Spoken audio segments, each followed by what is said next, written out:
Afternoon, everybody. This is Debbie Grubb, and it is my honor to serve and to have served for the past several years as chair of the American Council of the Blind Special Education Task Force.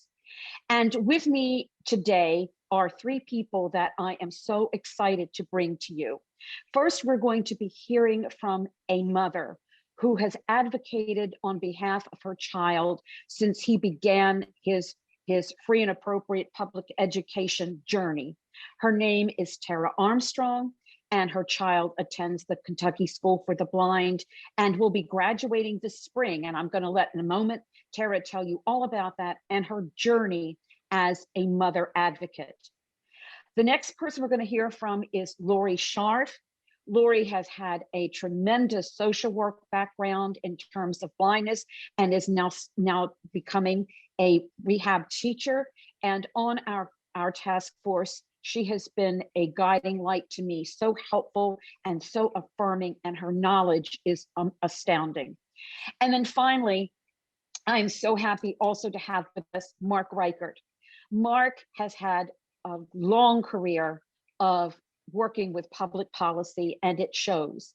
As you all know, we have been working for several years to bring the Cogswell-Macy Act into existence, either as a law or in its components within a reauthorization of IDEA, the Individuals with Disabilities Education Act.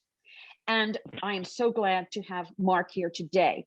What I want to say before I stop talking and we bring on these people, it is our desire on the task force to equip everyone who wants to be a mentor and a guide and to help someone who is responsible for the public education of a child who's blind and visually impaired. Some parents and guardians and counselors and even teachers hardly know where to begin or what to ask, what they have the right to ask for. And so it is our constant goal to bring this kind of helpful and affirming information to them. And we in ACB are so proud of the next gen folks and what they are doing to bring young people into this organization and make them feel included and important. And if we had a next gen person here today, I am sure they would say that this journey needs to start even before a child is out of school. A child needs to learn that he, she, or whatever other pronoun they choose has a right to achieve success according to that child's ability to do so. And it is our goal to help people understand that and to know what to ask for and what to do to ensure that that child does receive the very best opportunity for the very best outcome possible. So I'm going to begin by giving Tara Armstrong a few minutes to talk to you about her child, Logan, who will be graduating from the Kentucky School for the Blind this spring. She's going to talk to you about her advocacy journey, the good, the bad, and the ugly, and the celebratory, and what she has learned, and give all of us who hopefully will either be advocating directly for or helping somebody to advocate for some good tips and tricks to do the best job possible. So Tara, thank you so much for coming and welcome to this event. And we're ready to hear all the wonderful things that you have to say. Okay, thank you, Debbie. Good afternoon, everyone. My name is Tara Armstrong, and I have a 20-year-old son named Logan Armstrong, who is currently a senior at the Kentucky School for the Blind, and he will be graduating in May. Logan is our only child. We have pretty much made him our number one priority from day one. He was blind since birth, and he was born with optic nerve hypoplasia. He also has growth hormone deficiency, and that's something that isn't necessarily, doesn't go along with blindness. It's more of, goes along with the optic nerve hypoplasia. He was also diagnosed with mild high-functioning autism at 7 years of age. A couple gifts that Logan was blessed with. He has the ability to play the piano by ear. He has what's called perfect pitch. He actually started playing on one of his little toy keyboards at 18 months of age. He started feeling around and playing the notes of Mary Had a Little Lamb and Twinkle, Twinkle, Little Star. And now he is a beautiful piano player. He can play anything by ear. Another gift he was given, he was blessed with an autobiographical memory, which pretty much means he can recall dates, what days of the week a certain date was on. He can not only tell you that, but he can tell you what happened that day or any kind of event, basically, that he can go back years. It's amazing. With the autism, when we got the diagnosis, he struggled many years with a lot of sensory issues, more or less what's known as sensory processing disorder. He had a lot of struggles with loud noises, certain textures, the feeling of certain things, even eating certain textures he had trouble with.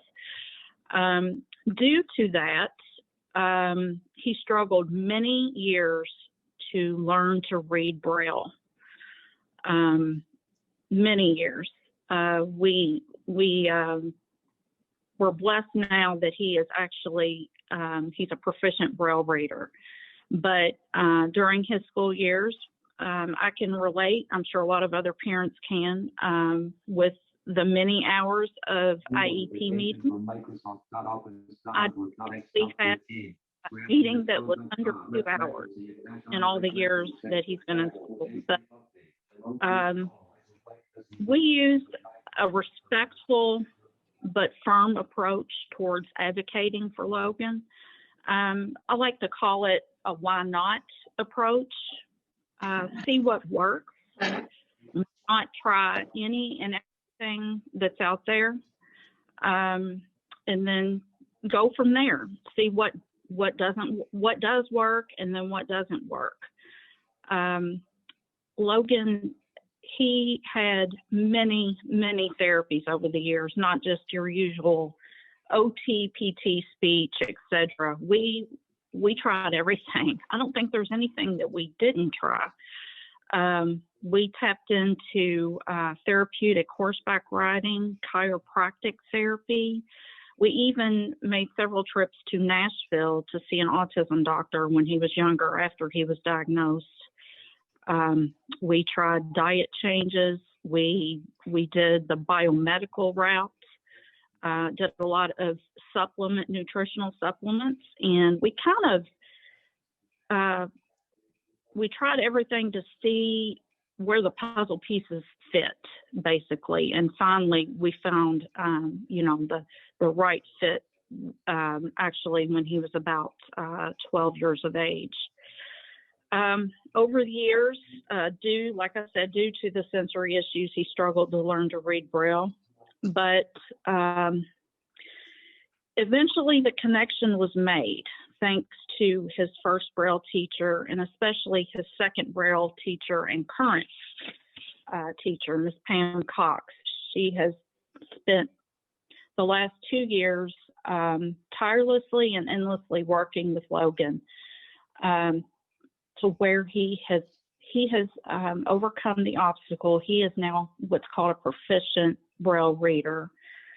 He knew when he had overcome this obstacle back about a year and a half ago, he was asked to read news headlines on the Kentucky School for the Blind radio station 2 days a week. It was kind of his aha moment where he knew that he had overcome something that he had struggled with for so long. Now I'm very proud to say that he will be graduating in May, like I said earlier, and he will be his career goal. He is wanting to become a Braille certified Braille proofreader through the American Printing House for the Blind, which may take up to a year and a half to accomplish, but he is ready for the challenge. We know that once he obtains certification, he will be able to apply for a job at the printing house where he will be proofreading Braille books. And Miss Pam Cox, we have a lot of thanks, to her for helping him work towards achieving this goal. And he is so excited to get started. And he still wants to, he's a very good typist on his laptop. He is going to apply to take some online clerical classes through a local community college to obtain his data entry operator certificate as well. In addition to that, he is wanting to get a part-time job so that he has enough time to work towards his main career goal, which is to become a certified Braille proofreader at American Printing House for the Blind. The last thoughts I'd like to end this with, I have learned, both my husband and I, that the best advice that we can give is to never, ever give up on your child. Never say never. Anything is possible. Always advocate for what you feel is right and what they deserve. And you have the biggest voice. There may be times that you will be discouraged, but never give up, because that window of learning and opportunity only closes if you let it. And thankfully, we are blessed to say that Logan's window is still open, thanks to all the support that he has received over the years. And just to think that just 10 years ago, he could barely read any Braille words at all. And now he's working. He's making that his career goal since he has become a proficient Braille reader. He is working towards becoming a certified proofreader at the American Printing House for the Blind. Thank you all. Sarah, that was a breathtaking and hope-inspiring chat that you had with us. And I hope none of us ever forget it. And I hope all of us here today will urge parents and friends and anybody working with a child, no matter what the disability in terms of blindness, vision impairment, to listen to this podcast. Thank you so much, Tara, and I hope that you will stay with us in case we have time for questions. Thank you. You are so welcome, dear. The next person who's going to speak is Lori Scharf. And I have asked Lori to kind of give us an overview of what we can expect on behalf of the children for whom we're responsible right now in the classroom setting.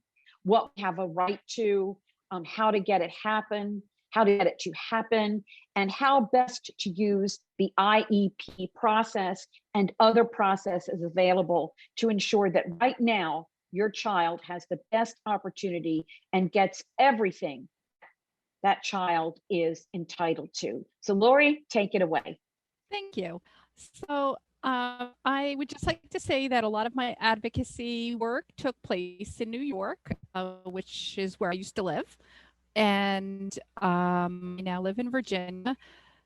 But this would apply to anybody throughout the United States. Obviously, as we all know, there are state as well as federal laws that control the education system. And for children with disabilities, their academic needs are met through the federal legislation that covers their rights as a child with a disability. And for people who may be listening and are part of an affiliate, you as an affiliate have the ability to be mentors to blind children, to be an advocate for with a parent of a blind child in an individualized education plan meeting. And frequently, these two roles can merge because you want to get to know the child that you're working on behalf of. And really, when you're working with a child who is blind, it is important to understand what their current level of functioning is and what their potentials are. I once worked with a child who had a very complex syndrome, and he was probably about 12 years old, but academically was functioning on a kindergarten level. And this was a regression. Until he was about 10, he was typically developing. And it's a mitochondrial disorder that basically at the age of about 10, it flips on and there is a major decline. So this was a big struggle for the parents. And in this case, he developed a combination of both visual and hearing impairments. So what we first looked at is how can the school environment be the most supportive for him? And he happened to be homeschooled because of his complex health needs. But mom needed to know what to ask for. So to go in that type of situation, things that as an ACB affiliate you can recommend is a learning media assessment and a functional visual assessment. And a functional visual assessment can be done by an eye doctor or a low vision therapist, but it also can be done in an educational setting to see how those types of things affect him. So in this case, this particular child had a cortical visual, what would be considered a cortical visual impairment. And as a result, he needed high contrast and not a lot of clutter on the screen. And then we began addressing what are his communication needs. Ultimately, down the road, he would lose all of his hearing for receptive communication. And because of his physical limitations, we had to come up with a way to have him express his needs, because using a sign form of communication was not going to be possible. So in this particular case, we really worked closely to come up with these different things. And initially, his teacher of the visually impaired, who I might add was on her way out the door to retire, was like, well, we don't even have to think about his ability to communicate. And I'm like, no, you really do, because at some point it's going to become a need. So when we, went into the IEP meeting, I had met with him and met with his mom, and we had a plan as to how this was going to be laid out. Sadly, the school district really had to be pushed on a lot of different things. The other thing, as a ACB affiliate, that you might want to have somebody work on, or if you have somebody that has experience in the educational field, is to understand like the points of the expanded core curriculum for blind children, and understand that those areas of support to a blind child are very critical and include a lot of incidental type of learning. And the special education task force is here to be supportive to the different affiliates. We actually worked closely with somebody in Massachusetts to resolve a situation there about a year ago. But great advocates are needed all over the place, and it's really about educating yourself as an advocate and understanding the needs of the person that you're working on behalf of. And sometimes it's hard. Sometimes we have to say to a parent, well, you know what? This might not be a realistic goal, but let's think of something that's a little more realistic. The gentleman that I was speaking of earlier, the mother wanted to put on his IEP that they would work on him creating books because he liked to read and write. And I had to politely say to her that, you know, we don't want to give him a task that's going to be too difficult, but we want to, you know, help him function at the level that he's able to function at. And his disability was rather complex because on some days he was able to function very well, but other days he could barely tell you his name. It really was very complex. So his IEP had to be written in such a manner that it was very fluid and took into consideration the complexity of his situation. And what I really did in that situation was help the parent to understand that we have to look at the peaks and valleys of his level of functioning. And we were able to do that, and it worked out well for him. The other thing to keep in mind when advocating is that very often, a lot of times, we're dealing with families who may not understand the educational system here in the United States. I worked with a family who had a child who was an English language learner. When he came to kindergarten, he posture-wise would look up at the ceiling because he would get stimulation from the lights. He did not have any eye contact and very, very minimal English or Spanish spoken language skills. And that was really because everything was done for him by the parents, and they had not had any formal early intervention. And we were able to really work very closely over his educational time and make sure that he was able to get the Braille that he needed. He had a change of vision teachers at one point when one retired and a new one started. And this was rather funny because we ended up bringing somebody in to consult, and the vision professional who was a teacher, certified teacher of the visually impaired and a low vision specialist, we were talking about these fabulous, in air quote, pictures that this new teacher had drawn, but the child kept complaining he couldn't understand them. And the consult handed me the pictures as somebody who's totally blind and said, Lori, tell me what this is. And I said, look, you know, we're talking about a middle schooler here. There's no way that he's going to understand what this is. It was an assignment to identify curly hair versus straight hair and the genetics associated with them. So she had drawn these little tiny circles that were about the size of a dime and a line off of them and a braille letter next to them. But there was no text accompanying it. There was no way to understand that these circles were supposed to be indicative of heads and the lines coming off of them were supposed to be hair. There was no supporting documentation. So it just worked out that here we were at an IEP meeting.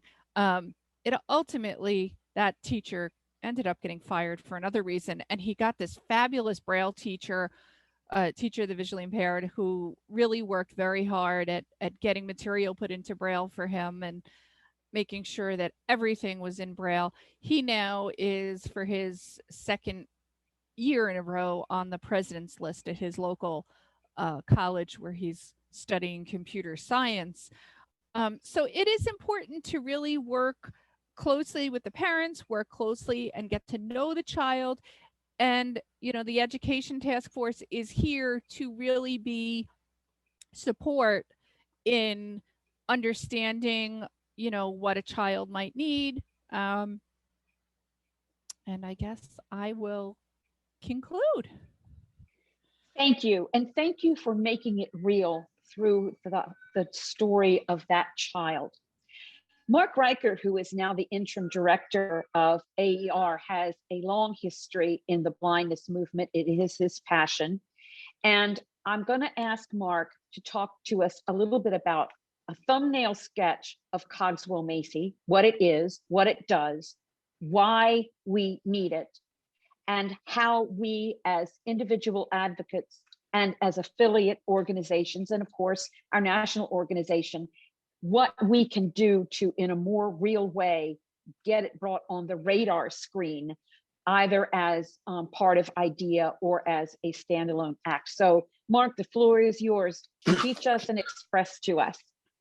Thank you so much, Debbie. And wow, panelists often say what I'm about to say, and I'm sure they all mean it. But boy, do I really ever mean it. Just really cool to be on a panel like this with, if you'll forgive the expression, Tara and Lori and Debbie, good to be on a panel with real people. Sometimes those of us who, work in the policy space get to rub up against a lot of people with big mouths that not a whole lot comes out of them, or people who will say yes to you when they have no intention of helping, and it's just part of the game. And sometimes it's easy to get cynical about that sort of thing, or jaded, or whatever. So it's a real gift, Debbie, to get to be part of this little group. So to be compliant and to answer your question, so the Cogswell Macy bill, the long and the short of it is this: that we need to better identify who all the blind and visually impaired kiddos are. We need to properly evaluate them in light of the fact that there's something up with their eyeballs. And we need to guarantee that once the evaluations are done, that say, yep, for sure, this kid's got something up with their eyeballs, and here are the specifics about what that means for this particular child. Then certain, services and instructional techniques and such should be deployed for that child to meet their unique needs. I mean, sounds really basic, and you're right. If you said, you mean to tell me that our national special education law that's been in place since 1975 doesn't do that? It doesn't properly identify kids. We don't evaluate them. We don't serve them. And the long and the short of it is, by and large, not so much. There are some parts of the country, it's a big place, this place we call America. There are some great places around the country that do an awesome job. There are states that do better than other states. There are parts of states, counties, individual districts that do a heck of a lot better than just the district right next door, because that's just how our system works. And there you have it. But no, by and large, while we have had success in this country at kicking open the neighborhood schoolhouse door for kiddos with disabilities generally, we have not gotten to a point where we can say safely that we are succeeding at getting children the education that is truly appropriate, as the law would require, once that kid gets in the schoolhouse door. So properly identifying kiddos with vision impairment, properly evaluating kiddos with vision impairment, properly serving kiddos with vision impairment. So now, with that sort of three legs of the stool, let's put some paint on this three-legged stool. So what does all that mean, or what are some elements that we have to remember? Well, Tara, your son Logan is a perfect example of the child that often is overlooked, misdiagnosed.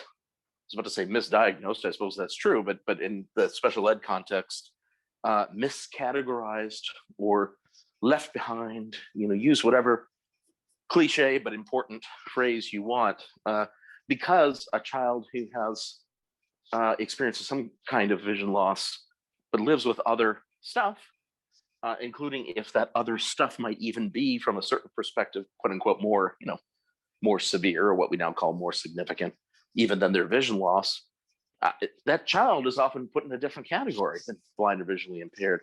There are different categories in the law. There are 13 different categories. So often that child is classified as having, quote unquote, multiple disabilities and not, quote unquote, blindness or vision impairment.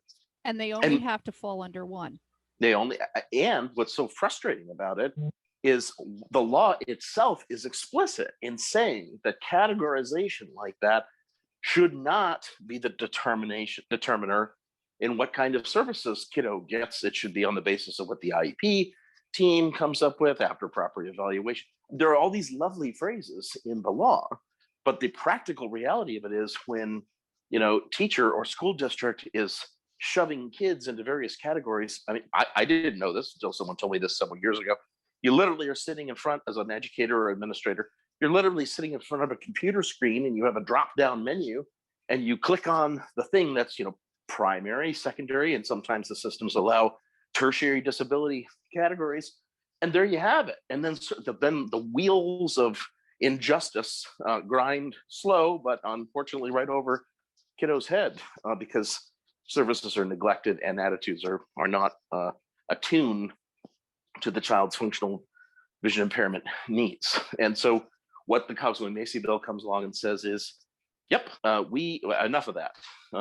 We're not going to micromanage, because of course we don't do that in America. We do not tell states with any great degree of rigid, top-down control precisely how to do it.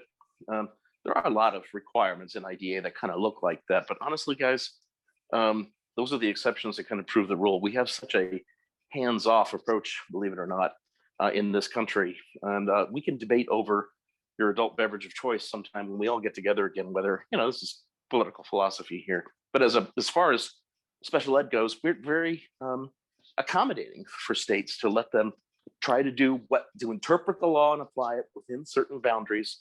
So we're not going to tell states, okay, throw your entire categorization system out the window, throw that computer system I was just talking about out the window entirely.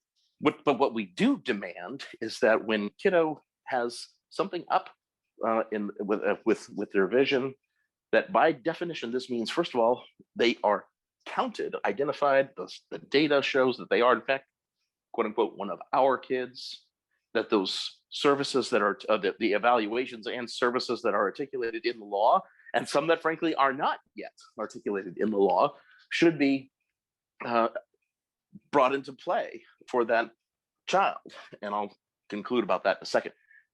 So it's that kind of stuff. We're not trying to say, as some advocate said to me a couple of years ago, you mean to tell me really what this whole Cogswell-Macy bill thing is all about is you people in the blindness system trying to ratchet up the number of your kids just to try to show, that you're just trying to increase your numbers.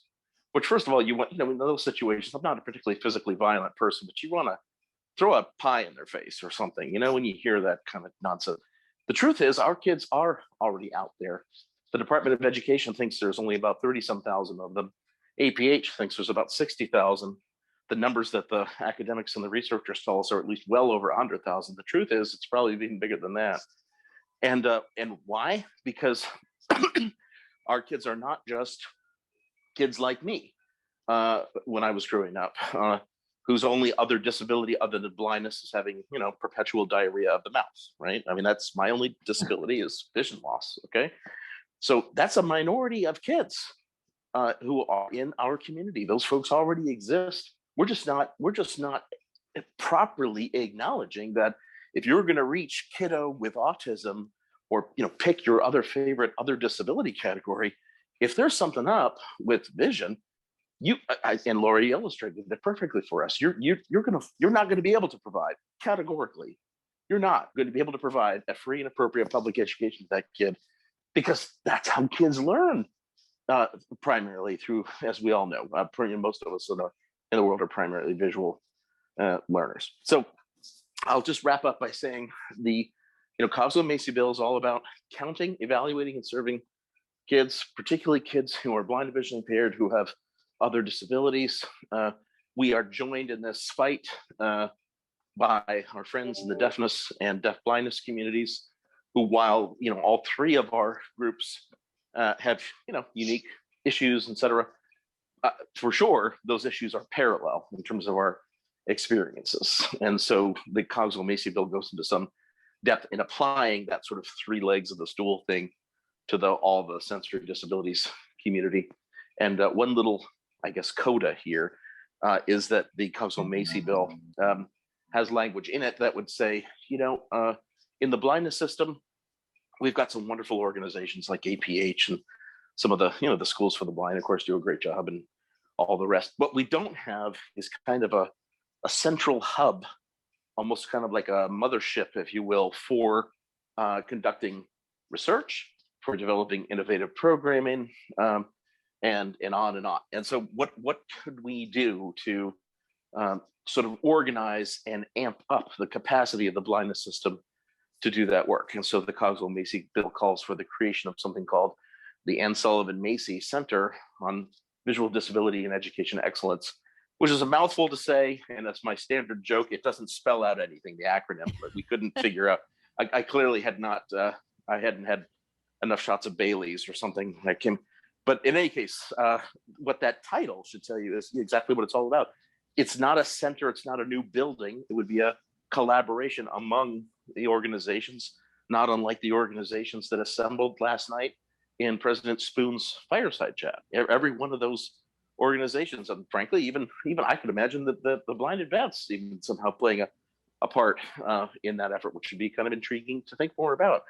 But it would be a collaboration among those groups to meet a number of goals, particularly around research and development of new innovative programs. My conclusion comment is, this center is named after Annie Sullivan, of course, Helen Keller's much loved teacher. And I am struck by Tara Logan's story, and people always forget, and I do too. I need to remind myself that Annie Sullivan, was not only Helen Keller's teacher. She's a lady with blindness and vision impairment. She's a person who has a disability, significant one at that. And there was just something, I don't care if it sounds condescending, there's just something beautiful and I think illustrative or exemplary about someone who has that life experience themselves playing such a significant role. I think the Lord only knows what Logan's future will be, and how what impact that maybe none of us will ever know about that might very well be just as significant as Annie's. And so that kind of storytelling, like I just did just now, is exactly, Debbie, what I think is at the heart of any of the advocacy work that we do. And it's going to happen this week as ACB folk go to interact with policymakers. All the data in the world and all the jawboning by policy nerds like me, that's fine. But what has always made the big difference are those personal stories. They always have and always will. And so be front and center with those and go get them. Thank you, Mark. I want to say, before we open for a couple of questions, that I, like Mark and Lori, blindness is my only disability. And I kind of am spirited and go get them. And I learned what I needed to learn. I didn't realize until I was older how visual learning is. And I'm going to tell you a story. I was actually in college. I'm going to embarrass myself, but it's for a good cause. I was in college, and one day we all got picnic boxes, the ones that are all put together. And in this box was a bag of potato chips. And I began to open the potato chips like I always do, that little rough thing at the top of the bag. It's kind of like the seal. And I reached over to the end of the bag, and I'm getting ready to try to rip this thing off. And one of my friends said, because we are very good friends, and she said, let me show you something. She took my two hands. She put my right hand on one side of the bag, my left hand on the other side of the bag, and she pulled them apart. And like magic, bag of potato chips opened. Now, had I been able to see, I would probably have learned that at a very, very young age. But what it did was it taught me a truth that any of us who are blind, no matter how smart we think we are or what our IQ is, learning is a visual thing.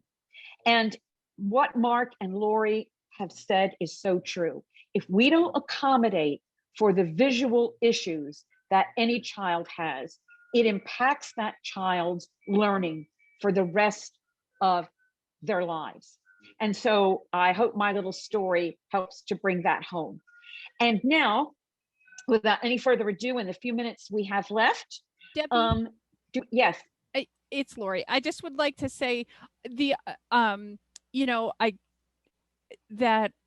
it's very confusing, for a lot of people that you can only be classified under one and then select other disabilities. And that, I think, and I have said for years, is a real disservice as children are being born earlier and earlier, living with more and more health issues and medical issues, because we really need to be able to classify them in every category that they need services in. I've been in situations where school districts, as Mark said, they purchase software to allow them to do IEPs, literally, and you purchase it based on what you think you need. And I sat in an IEP meeting, and in their vision section, it just said Braille services, because they didn't purchase all the services that from the computer, the software manufacturer. So there was no learning media assessment. They kept saying to me, "Oh, it's a communications assessment." I said, "The child here is fine. This is a learning media assessment. It's not anything pertaining to, hearing." And we went back and forth over this. But if you don't, really have the ability to understand and meet with people and educate yourself, which is what we all are here for, it's important to know those type of things to get the services for children that are so critical. Thank you, Lori. Do we have any hands, Lucy? Yes, we do. Probably more hands than we have time for. How many do you want to take? Well, just call on one. And guys, we have so can you keep your question brief so we can get as many questions asked and answered, because we are running low on time, but it was so important what these people had to say. So Lucy, okay, just go for it. Deanne Hart, you should be able to unmute. Lucy, do you want to call on the next one so they can be working on unmuting? You know what I'm saying? Sure. Okay. Tristan. All right. This is Deanne. My question is in regard to, or I want to compliment Tara for her testimony, because I have several friends who have had situations where they have had children who the blindness condition has been dealt with in the IEPs, but the other conditions have not. And unfortunately, those children have become adults now and moved into the working world, and they're having troubles getting their other disabilities accommodated for. And that's just my comment, and any feedback somebody can give to me on how to maybe work through the system and get better services that maybe in the adult services when they haven't received them through the IEP program. Thank you. Thank you, Deanne. And that's one of the reasons we're going to tell stories and work for Cogswell Macy. And we will definitely get somebody in touch with you about the adult services thing. And you can also reach out to the Rehab Task Force. Exactly. They're wonderful people as well, and they do deal with this kind of thing. Okay, let's go for one more question. Lucy, I think you said Tristan. Tristan, yes. Are you unmuted, Tristan? Yes, can you hear me? We can, go for it. All right, so it's kind of a two-part question here. The first part is, so is the Cogswell Macy Act kind of going to supersede HIPAA in the sense that it'll allow you to really identify who and where the students with visual impairments are, as well as, and be able to refer them for services and education. And the second part of that is, will Cogswell-Macy also apply for college students? Great. The Mark, second. why don't you give us a Oops. quick answer? Oh yeah. Let's see. Did I get? You're unmuted. unmuted. Very cool. Yay. You're So good. the second question, the short answer is no. It's meant for kids who qualify for special education and related services. It's not, quote unquote, in that sense applicable to, folks in college. There would be other statutes like the Higher Education Act or other places to look for that population primarily.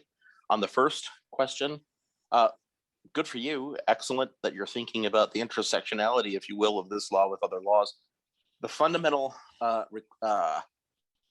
expectation in IDEA that a parent has to, consent to the evaluations that are conducted for a child stays in place. So there's no such thing as, trying to snoop around in, what may be up with a particular child without, frankly, the parents' involvement, just as it is today. I think the real challenge, the benefit of Cogswell-Macy would come along to say to state bureaucracies, heads up, your categorization system is not great, but if you want to do it, that's fine for counting numbers of warm bodies, but that's all that it should be used for in terms of figuring out what your so-called per pupil expenditure is and all those kinds of things. But when you're talking about this child, if this child has, I don't care how many other disabling conditions, blindness is, vision loss is in that mix, then certain assumptions should apply, which means parent should be alerted to the fact that these other types of evals, like folks here on this call, we're talking about learning media assessment, functional visual assessment, those kinds of things are available and should be done. Parent is still going to have to consent to those kinds of evals overall, as they otherwise would. I hope that answers your question. Well, we are about out of time, and we don't want to take time from the rehab people because that is extremely important too. I want to thank each of you for coming, and I hope that we can bring more stories to the front and let people know, one child at a time, one story at a time, how important it is that their blindness be acknowledged and that appropriate tools are in place to help them deal with this and learn to the very best of their abilities, because that's what this is all about, to give a person an opportunity to achieve everything that that person can achieve. And so thank you, Tara, thank you, Lori, thank you, Mark, thanks to each of you for coming. And we are now going to look forward to Doug Powell and his rehab task force. I know I'll be listening over on the A-Lady.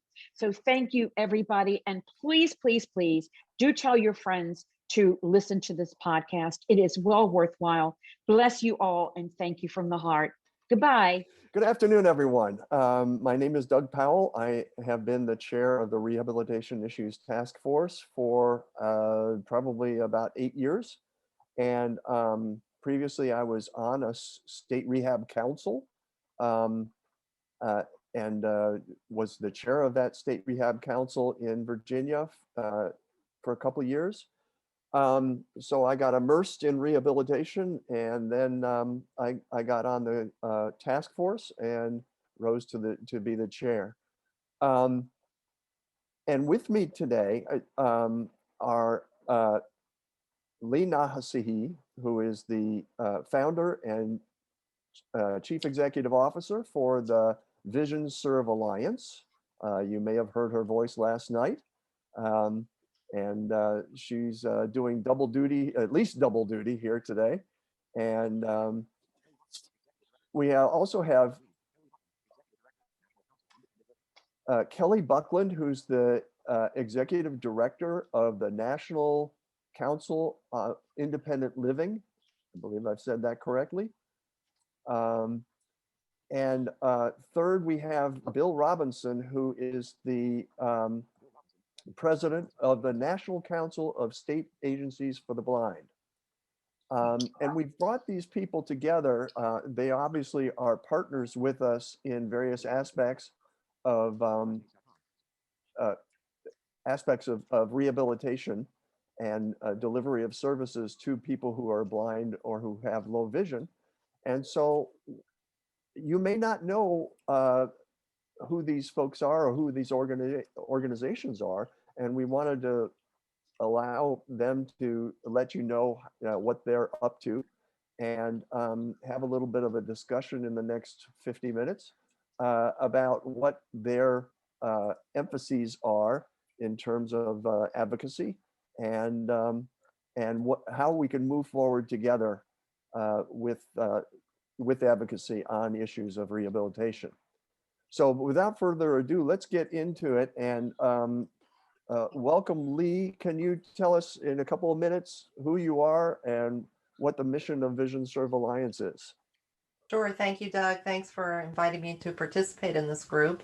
My pleasure. I wanted to make one quick correction right off the bat. I'm actually not the founder of Vision Serve Alliance. Oh. This organization has been around for over 40 years, and its first paid chief executive was a good friend of mine, Roxanne Mayros.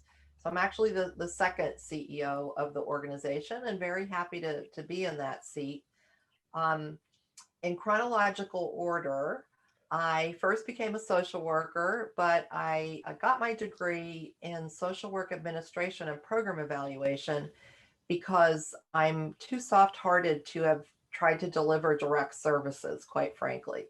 And I'm a bit of a visionary and love to look at issues from a systemic viewpoint. So I entered into the field of social work in alcohol, drug abuse, and mental health originally. But shortly thereafter, I gave birth to our first child, Joe, first of four. Joe was born when I was only 25 weeks pregnant. He weighed 1 pound, 14 ounces, and just turned 40. So 40 years ago, that extreme prematurity was quite a big deal, and resulted in him being totally blind, being cognitively impaired, and having cerebral palsy. And that, of course, changed our lives and changed my priorities a little bit. Just listening to the panel on education, lived all of those experiences with Joe and developed a passion for this field. And early in his life, we received services from a community-based organization, Vision Rehabilitation Organization in Orlando, which originally was called CITE, C-I-T-E, became Lighthouse Central Florida. And frankly, the staff there, the other parents and families we met, saved our lives, saved Joe from a crazy mom, because I was pretty angry in those days, turned us around. And many years later, I got the opportunity to work for Lighthouse Central Florida. I was the chief executive there for just about 20 years. And then we were ready to transition. Roxanne retired from Vision Serve Alliance, and I was offered the position, and just thrilled to be here now working on a national level with all of you. And can you take a minute to say what the vision of what Yes. the mission of Vision Yes. Serve Alliance is? Thank you. So Vision Serve Alliance is it's actually a North American association, primarily nonprofit organizations and individuals who are focused on making the world a better place for people who are blind, have low vision, or other visual impairment. We meet and work together for two reasons. Our mission is to assure that those organizations in this field are strong and healthy, have the resources they need to fulfill their missions, but then also for us to work as a leadership collective to better impact those national issues that really no one of us could do justice to on their own. So together, we bring all the best of the field to make a difference and impact those. So policy work is now a big focus of Vision Serve Alliance, thanks to all its members, and in particular, policy and resources for older folks. So aging and vision loss is our #1 priority. It's not our only issue that we're working on, but it is our primary issue and will be for the next few years. Great, thanks. And we do have, ACB is a member of the Vision Serve Alliance. Yes. And we have people all over the place in the alliance. Clark and Jeff Tom and Mark Reichert, just to name a few, are very very active in the Vision Serve Alliance. Mm-hmm. So thank you, Lee. And can we move to Kelly? Can you introduce yourself and tell us what the mission of the National Council on Independent Living is and does? Sure. Well, hi, everybody. I am Kelly Buckland. I'm a 66-year-old white male whose pronouns are he and him. Wearing a black cowboy hat with the Grand Tetons as my background. So I have been, interestingly enough, I got a lot in common with Lee. I also have a degree in social work. That was where my bachelor's degree is in. My master's is actually in rehabilitation counseling. I went into social work to become, when I got injured and broke my neck, I thought that helping professions was so cool because I'd grown up on a farm. So I was used to manual labor and I thought, wow, people get paid to help others. That's really neat. So that's kind of why I went into social work. I initially started out doing child protection and youth rehabilitation, which was, the rehabilitation part was fun. The child protection, not so much. I went on to do a number of social work kinds of jobs, but ended up running a center for independent living in Boise, Idaho for about 6 years. Started it up, actually, it was a grant that was received by the Idaho Commission for the Blind. So when I was the first director, we actually got our funds through the Commission for the Blind. Then I went on and ran the State Independent Living Council in Idaho for 15 years. While I was doing that, I ended up getting elected to be vice president of Nickel. Did that for 4 years, then was elected president and served for 4 years. And then the executive director was leaving, so I became the director of Nickel and have been in this position now for 12 years. So I've been in independent living for a very long time, just about 30 years actually. So Nickel will turn 40 next year, and we advance independent living and the rights of individuals with disabilities. And like Lee, I'm very happy to be here. Thanks for inviting me. I look forward to the discussion. Great, thank you very much. And let's move to Bill Robinson, who is the president of the National Council of State Agencies for the Blind. Thank you. I appreciate that, Doug. And unlike my other two panelists, I have no prior experience in social work or VR up until about 4.5 years ago. What got me into this field after having served in a business role and getting into a C-suite type position was an accident that where I not only almost lost my life, but I lost complete use of my sight for about 3 months and then regained sight in my right eye. And that's what I have functional vision with today through the use of hard contact. So the way I got involved in NCSAB is I jumped right in. They needed a treasurer about 4 years ago or 4.5 years ago. And the mission, and I realized that this organization was really a great organization for both advocacy and education. And so what our mission is to represent blindness, both from a standpoint of a state VR agency, as well as to educate and advocate for blindness in issues. And so many of you probably have participated I recognize some familiar names on the list that have probably participated in one of the NCSAB conferences. We do 2 a year, one in the spring and one in the fall, and that is part of our educational mission to help bring best practices and new practices and understand issues in the field of blindness that are related to vocational rehabilitation to all our members. And so we bring in outside speakers twice a year. Lee has been on a panel with us a couple of years for independent living older blind as we continue to explore ways to move that needle. In addition, we do advocacy. Our latest advocacy work helped some blind vendors in the Randolph Shepherd program, along working with both RSVP and NABM in terms of helping them get some COVID relief funds.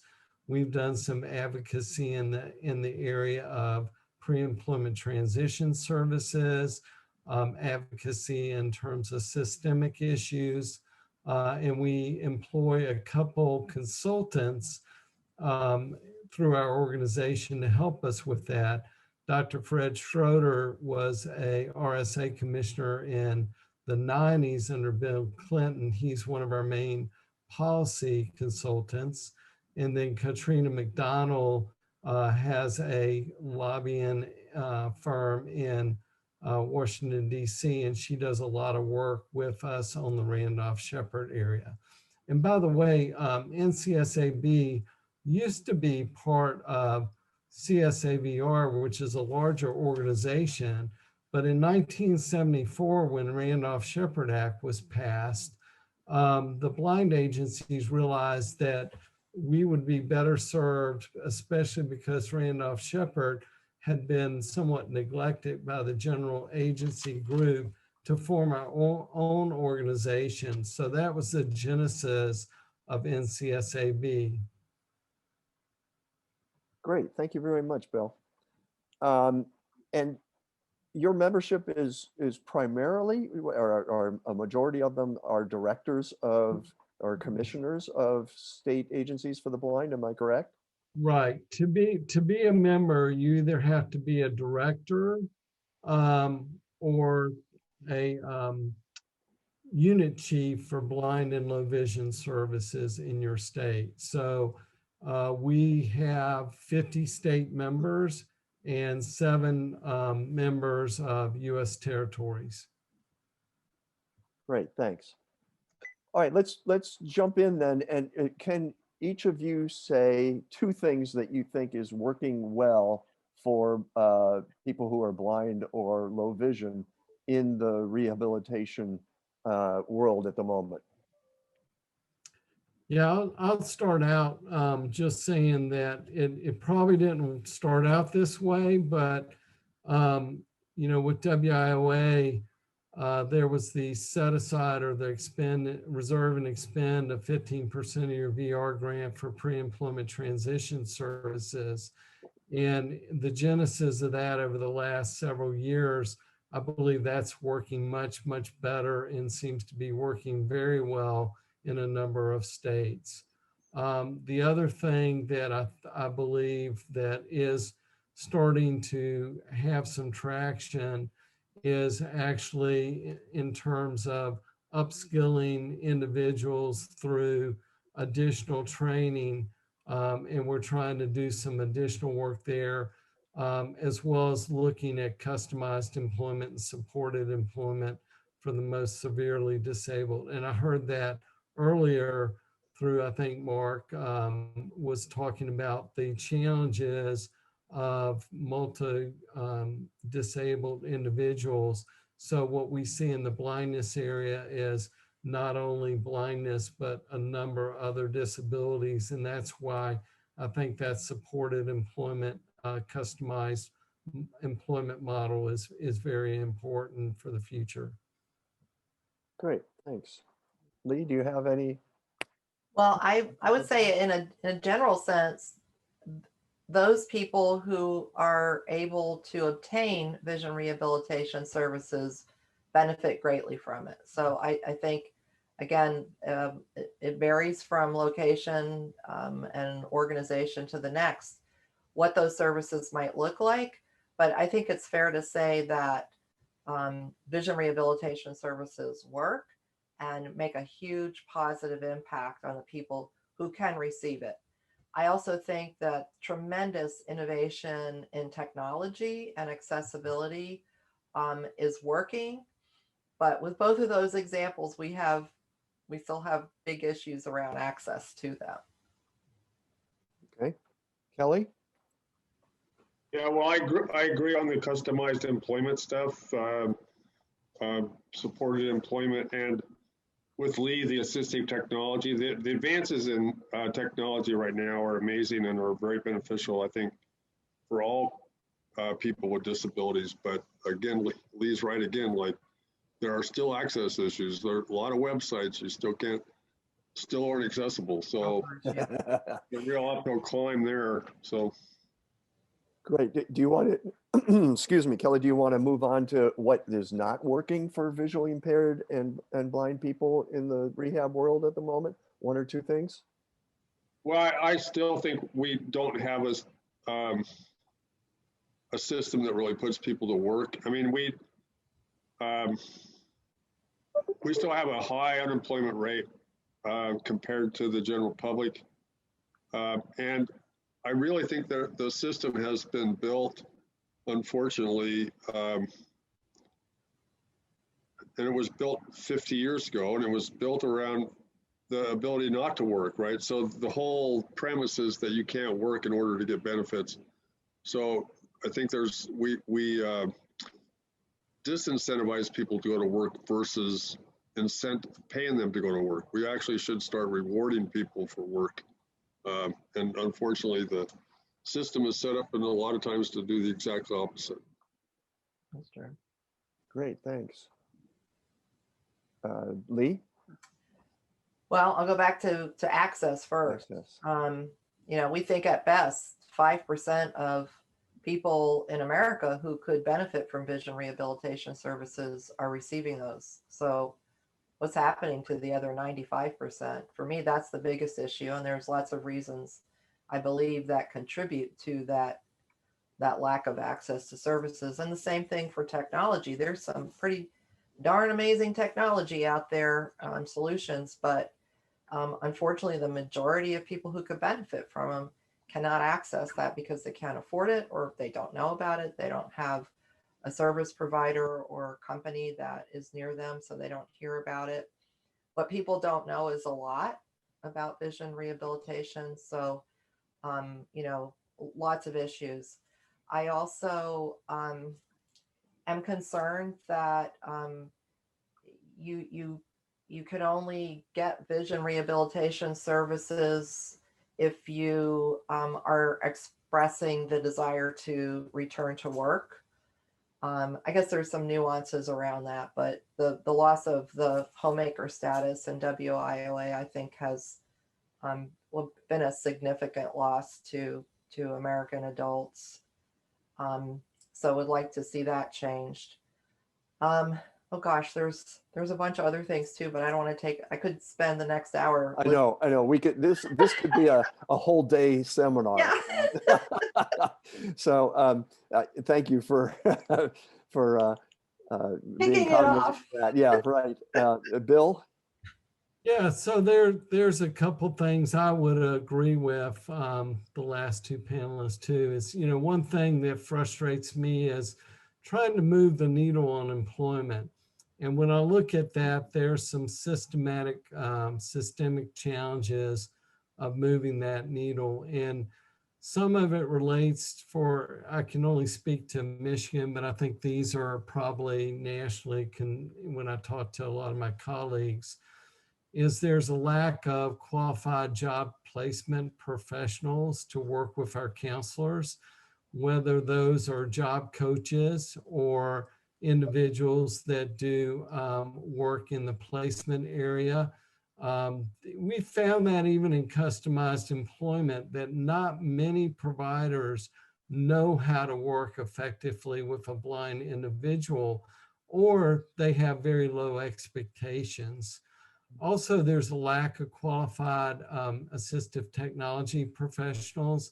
As Lee said, there's a lot of technology out there, but trying to find qualified individuals that can instruct individuals or worked with employers in scripting is a challenge. And then I think Kelly touched on this. There's a fear of losing benefits, so that you have this challenge when you're working with individuals of whether they're going to lose benefits, and how do you get past that, and how do you provide that benefits counseling to show that there is some ability to, in some cases, work and keep certain benefits. In some cases, you do work yourself out of that through the Ticket to Work program. And then in the area of PREATS, even though that's a strength, pre-employment transition services, I believe all the states are having a challenge with the data divide. In other words, data sharing between us and other state agencies to understand how to do and get outreach to those students that need our services. We work around that in a lot of ways by working with our TCVIs here in Michigan, as well as working with our transition coordinators. But it would be a whole lot easier if we had access to some of the education database. And there's a variety of reasons that we don't, given that there's a lot of issues related to cross-agency sharing of personal identifying information and the rules around that. They're not insurmountable, but they're difficult to cross. And then the other thing I would just say, just a quick story, and I don't really know, I mean, there's pros and cons to this, obviously, and I don't really know how you interweave it into competitive integrated employment landscape. But in our case, when I first joined, we had a young mother who had lost her vision, had young children, was not able to work. And through our training center, we were able to help her through our ILOB program to learn independent living skills and to be able to function as a mom in her home.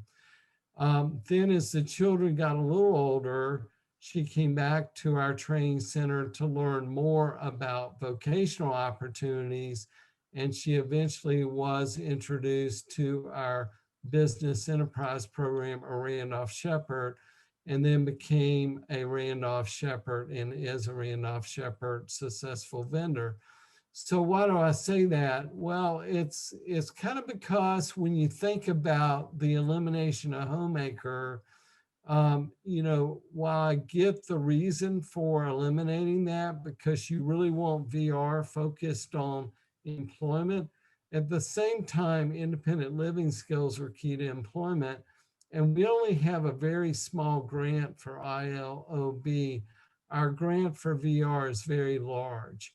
So we have the ability to do more with the VR grant in independent living skills. So for the homemaker, well, why can you do that with a job applicant? Well, in this person's case, she wasn't ready for the application for a job. However, if she never got those independent living skills, she would have never become a successful mom that could then transition into an employment position. And therein lies a question. Does the elimination of homemaker actually become a discriminatory type issue for single moms or single parents? And maybe it does, maybe it doesn't. I guess you could have a whole nother day discussion on that topic alone too. For that, yeah. Yeah, I agree with that. There's a whole, well, anyway, we'll get to that. What is your organization advocating for? What is the one or two foci of your advocacy efforts in terms of your organization?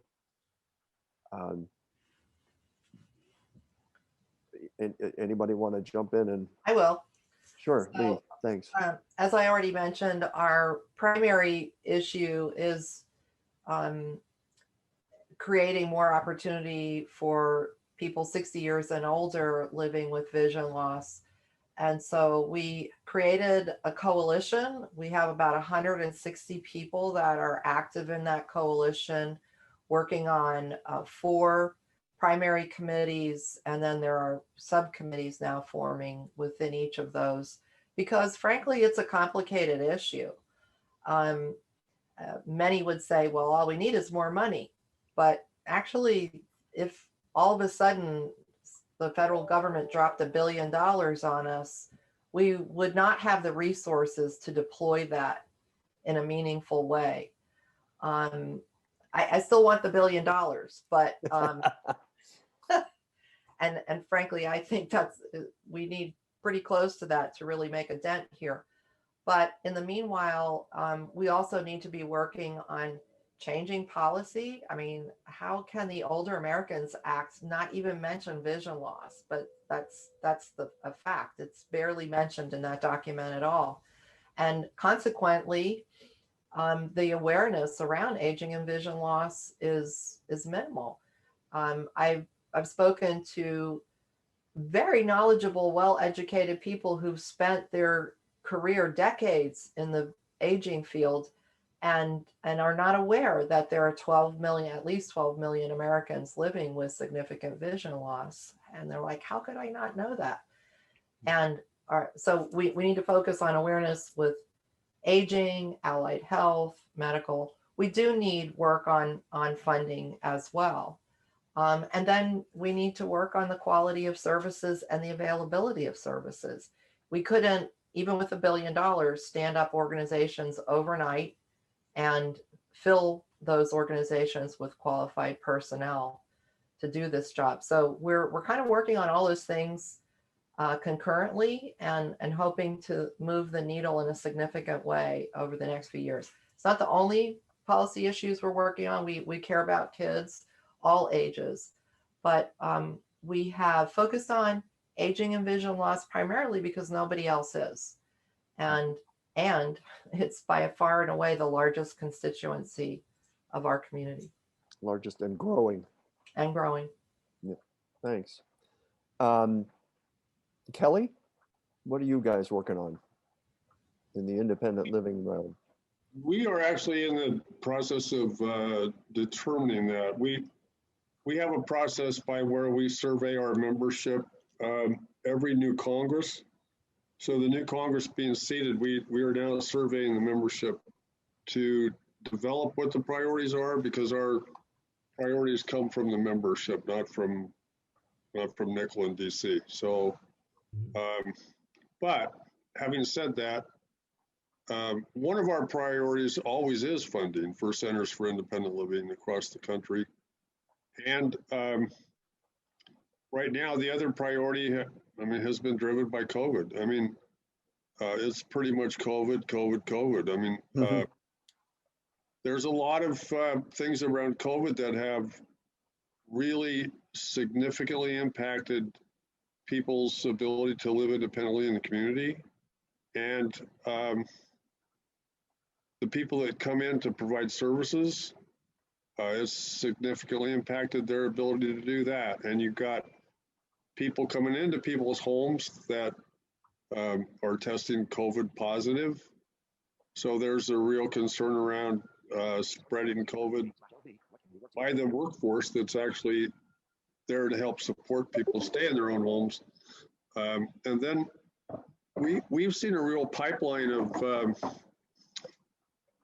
the hospitals are so busy that basically if you end up in the hospital, their discharge plan of default is to send people to rehab facilities, which really are skilled nursing facilities, which really are nursing homes. So there's a huge phenomenon going on right now. You'd think that with the number of people dying in nursing homes, they would avoid that at all costs, but it's actually the opposite. The hospitals are admitting people to nursing homes at an unprecedented rate.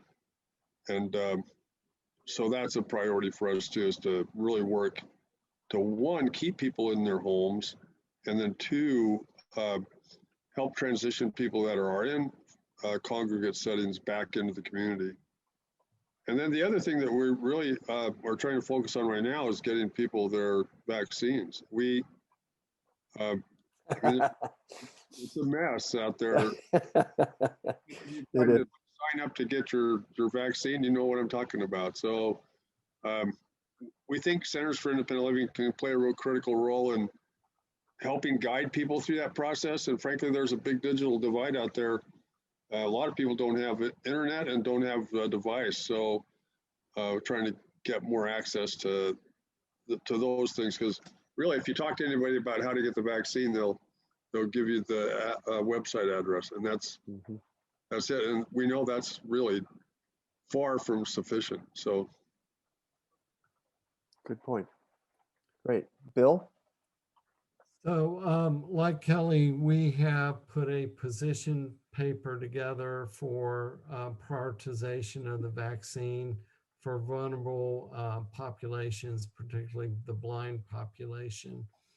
And that position paper's on our website, and it's actually been used by a number of our state members to expedite some of that access for individuals that have blindness. And then we've also been trying to educate and advocate on accessibility. If like in the Upper Peninsula of Michigan, if you're old or blind, chances are, you've got a phone, but you may not know how to use the phone to get into the website to register for a vaccine. And unfortunately, like some counties, that's the only way you can sign up. If you call the number that's given, it just directs you back to the website. So we're trying to make sure people have access and they're able to figure out a way to both get there as well as to schedule an appointment. We've also done some work in the area of equity and inclusion. And on the equity and inclusion, we recognize that VR historically has underserved certain populations, and we're trying to work in tandem nationally to make sure we're not overlooking underserved population. Last year, we actually worked on a issue that actually it was driven really from a situation I came across in Michigan, where an individual lost their job because they couldn't wear a mask. And so I advocated, along with NCSAB and CSAVR, for some work with OSHA, both nationally and here in Michigan, about masks and the challenges that some of us have in just donning a mask for extended period of times, and certain types of disabilities that would really be an issue for that person to even wear a mask. So that was a key area. Outside of that, I mentioned the Randolph-Shepard advocacy we've done recently. I want to compliment Lee on her work with the older blind population, and also for reaching out to NCSAB to be a partner in that discussion, which we have one of our committee chairs participating on that. And then finally, we are looking at more flexibilities with our federal funder in the area of some of our rules and regs, as well as pre-employment transition services. Great. Hopefully you guys got a chance, and I asked my three panelists to read through the status of the 2020 status of rehabilitation for blind and low vision people in the United States that was approved, that the Rehab Issues Task Force of ACB wrote and got endorsed by the Board of Directors last November. And it's up on our website, webpage. If you go to acb.org and go to the Committees and Task Forces page and to the Rehab Task Force page, you can find that there. It's it's a few paragraphs. I think it's about 17 pages, but we thought that there needed to be a comprehensive look, because sometimes we advocate for one thing, not really acknowledging the changes that it will make in other, in other areas of rehabilitation. So this paper was written to point out some of the problems and steer toward ideas that may be useful in remedying those problems, excuse me, without being prescriptive or too policy wonky about specifics. We figure if we educate legislators and other people in the field about what we see as the concerns, we hopefully people who are much more able to write the actual laws can do that, and with this as a background. So I asked my panelists to read through that if they could, and I was wondering, given what we have identified as concerns, what can your organization and our organization work together on to improve the rehabilitation system? I'll start. Good, Lee, thanks. Yeah, we read the paper, I think shortly after it came out, and shared it with, I shared it with my board and members and coalition members too. And we're very impressed. I'd like to commend you, Doug, and the other members of the task force for putting together this white paper. We agree with everything that's in there, and in one way or another, we're working on all of those things. I mentioned our major policy and legislative priority, but we have, Vision Serve Alliance has a policy committee made up of members, and like Kelly and his members, what we work on as priorities are identified by our members. Aging was, in fact, the top concern of our members, but there are others. And so there's nothing in the paper that we would disagree with, and hopefully we'll be able to whittle away at all those. There's just one thing that I'll say that I think is a little bit missing in in most discussions that I find, and that is to acknowledge the growing population of younger people with multiple disabilities. And I think that that's going to be a real challenge, particularly for employment and living, supported living.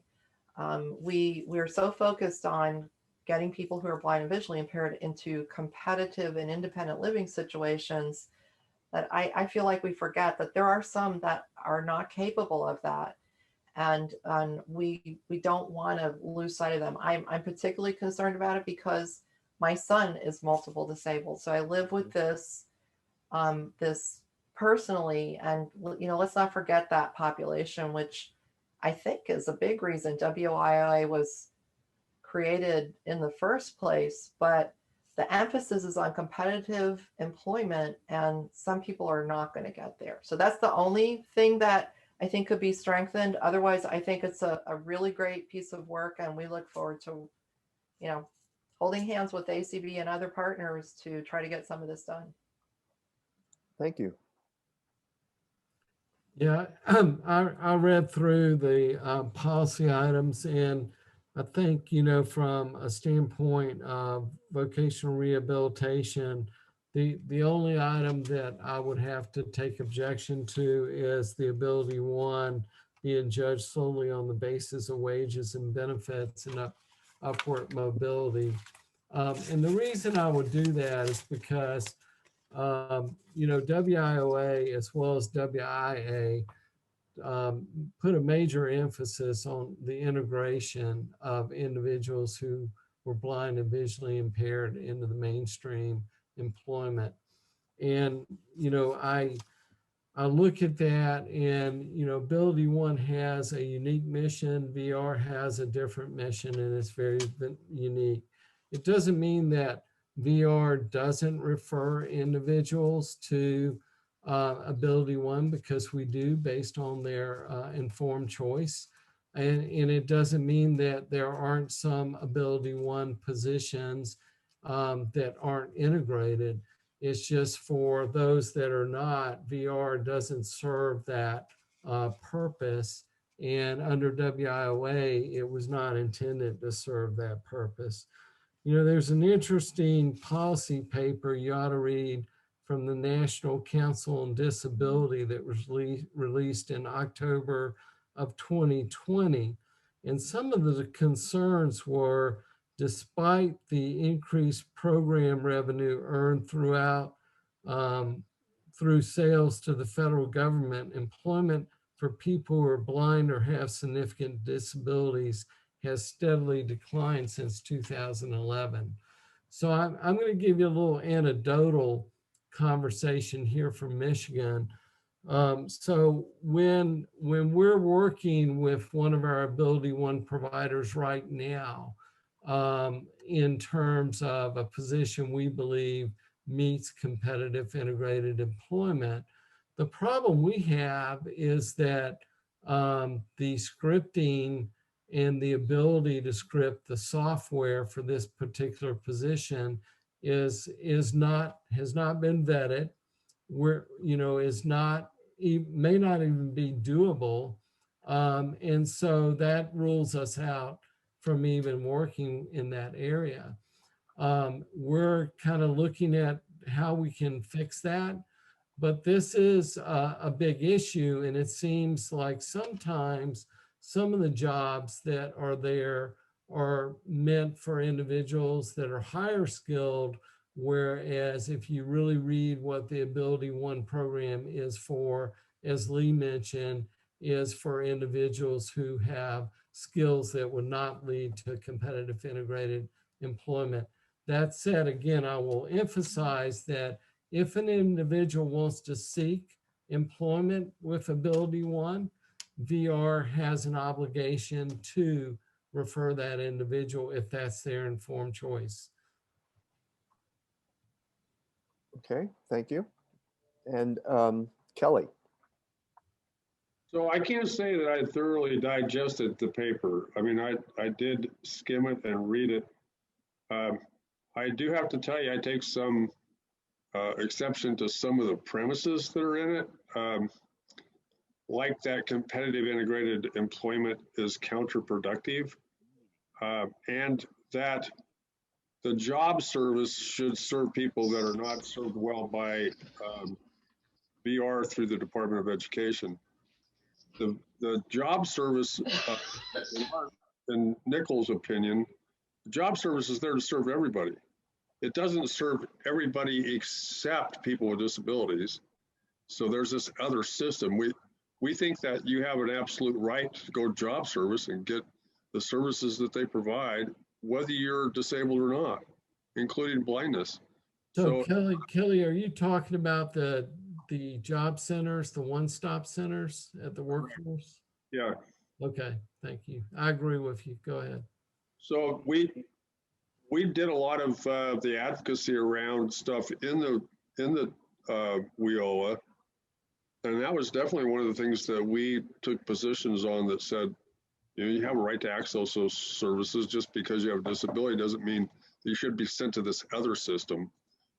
So that other system can help provide other services, but it's not like you have to go to this other system. So, and then we completely believe that people should be employed in competitive integrated employment. And like Bill, I would encourage you to read the paper from NCD if you haven't read that already. And I can tell you, I've spent a lot of time working on the Ability One system, and I have a lot of problems with Ability One. I wrote them a couple of letters and they never even responded, pointing out some of the problems we had with them, and they didn't even take the time to respond to say they got my letter. And they've been like that. They're I'll just be completely frank. I think that actually a lot of the times they felt like they didn't have to respond. It wasn't like they were too busy or they didn't. They just felt like they didn't need to respond to anybody. They've had that sort of an attitude toward this kind of stuff, and they get billions of dollars. Talking about getting billions of dollars, Lee, Ability One does. They get billions, and it should be doing. Yeah, they do. Yeah, no, the commission does not. And I think you're talking about the I'm talking about the Ability One program itself. So yeah, the commission. So I'm not talking about the commission. I'm talking about the Ability One program. As a collective, they earn a lot of money, but that goes to pay people, and you know, it's not a net situation. So, and the commission itself does not make a lot of money. It has a small allocation. So I just wanted to clarify, Bill, you said something that did you think that I said that I thought Ability One positions were made or meant for people with lesser skills? Because No, I remember saying that. Yeah, no, you didn't say that, but you said some about WIOA and the purpose. And I just wanted to clarify that WIOA really emphasized what was in the law in what I would call sub-regulatory guidance about integrated employment. And it codified that through statute. And then since then, RSA has put out some information about that they actually was very helpful, but they had to withdraw based on the fact that a new administration came into play, and it hit that area of if you issue regs within a certain time period or sub-regulatory guidance, it's just a protocol. A new administration pulls it back, and then the new political appointees have a chance to look at that. So yeah, I wasn't contradicting you on that. I didn't mean to. The one thing I will say, I talked about the mask advocacy. That actually came because an Ability One program fired an individual, and it was in the newspaper because they couldn't wear a mask. They fired the individual, and that made me very upset, because they referred to the CRP as vocational rehabilitation in the article. And I was like, well, wait, time out. There's different levels of vocational rehabilitation. And I wanted to make sure that people knew that the state agency was advocating for people to be able to not wear a mask and work and continue to do duties if they had an underlying medical condition. And many individuals do have underlying medical conditions that do prevent them. And a lot of our EOs that came from our governor initially did not recognize that fully. So we worked with both the state and the federal government to make sure that that was recognized. Right. I wanted, so I didn't want this to become an Ability One discussion specifically. But overriding question for me, and I think it's reflected in the paper, and Rehabilitation Act was passed to provide rehabilitation to people who are blind or lost vision.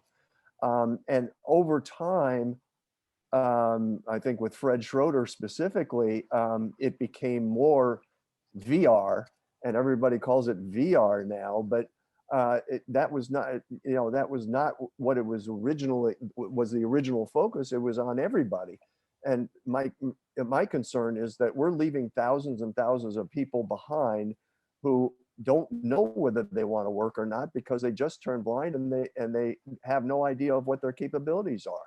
I think it's a valid concern, Doug, and I think, really the question is, how do you fund that? Because, you'd Right. have to have, to Lee's point, more money. And, Right. and if you look at really the work with the sills and the silk, a lot of the sills don't, and Kelly, I don't mean to pound on you here a little bit, but do not provide sufficient services to the blind population. But there's a lack of money, and it takes a specialized person, going back to Lee's comment, to be able to work with a blind individual. So you have to have specialized training. So if she got her $1 billion, or if Kelly got $1 billion for the sills, where would those individuals come from? And there's been a lack of personnel training in colleges, and some of the programs have been shut down for lack of grants. But you look at the whole VR system, the VR grant, including the supported employment grant, is about $3.4 billion. That's for 57 agencies, all 50 states and 7 US territories. Now you look at the federal budget and you just look at the COVID relief that's up for approval right now. Right. That's 1.9 trillion. Right. $3 billion is like reaching in your couch and finding coins in relation to trillion. You won't get any argument from any of us, and we do need to close down. You'll get a little pushback from me because the entire IL program is funded at 120 million. Yeah. Not billions. It's not even close to billions. It's 100 million. So yeah. That's where we're not talking about big money.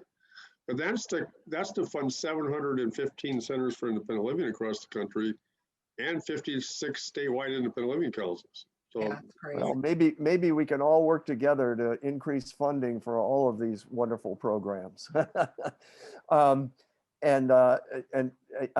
We are a couple minutes beyond our deadline here. So I want to just close out by really thanking you guys for coming on and starting this conversation.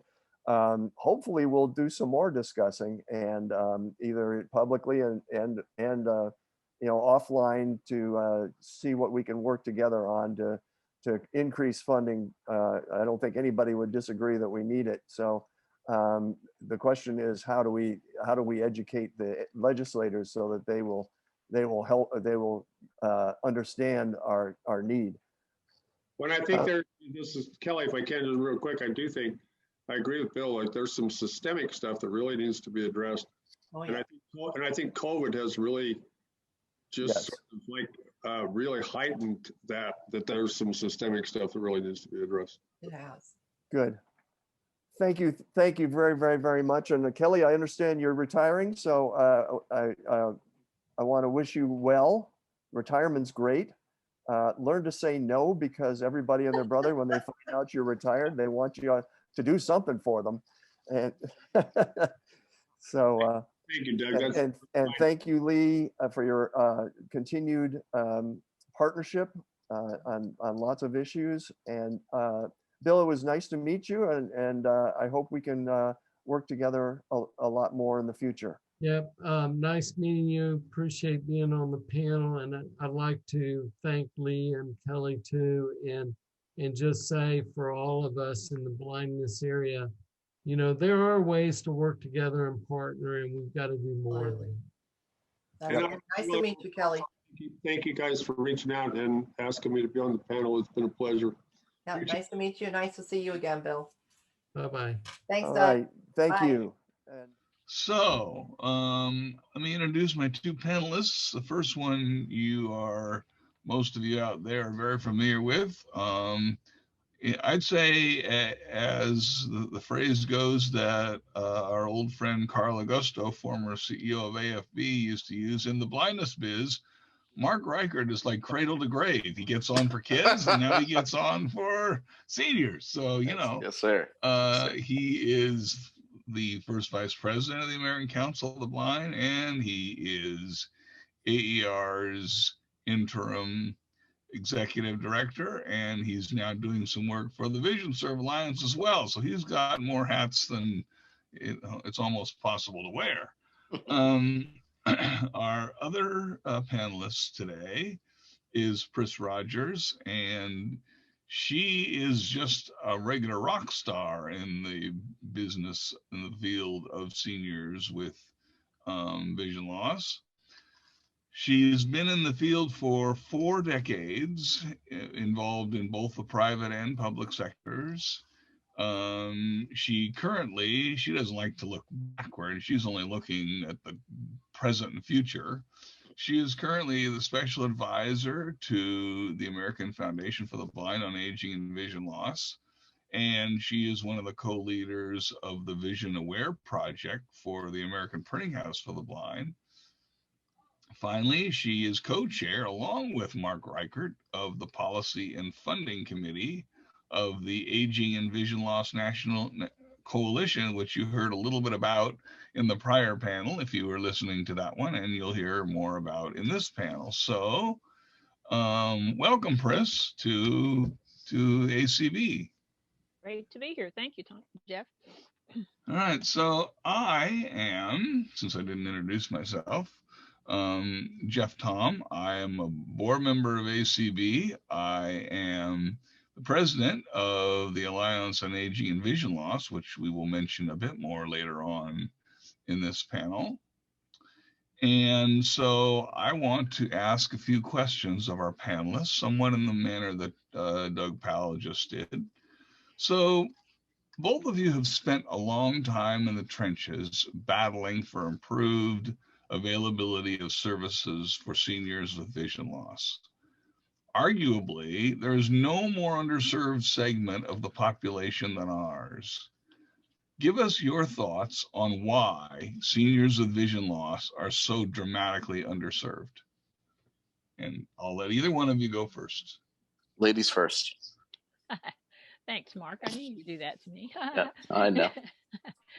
Well, I think a lot of it has to do with the fact that older people with vision loss don't think of themselves that way. When they lose vision, they're not thinking of themselves as a part of what we've considerably have thought about in the past, in the blind biz, of being blind or even visually impaired. They don't think that way. So that's part of the problem. Another part of it is, I think that the aging services that we have in this country are a separate entity.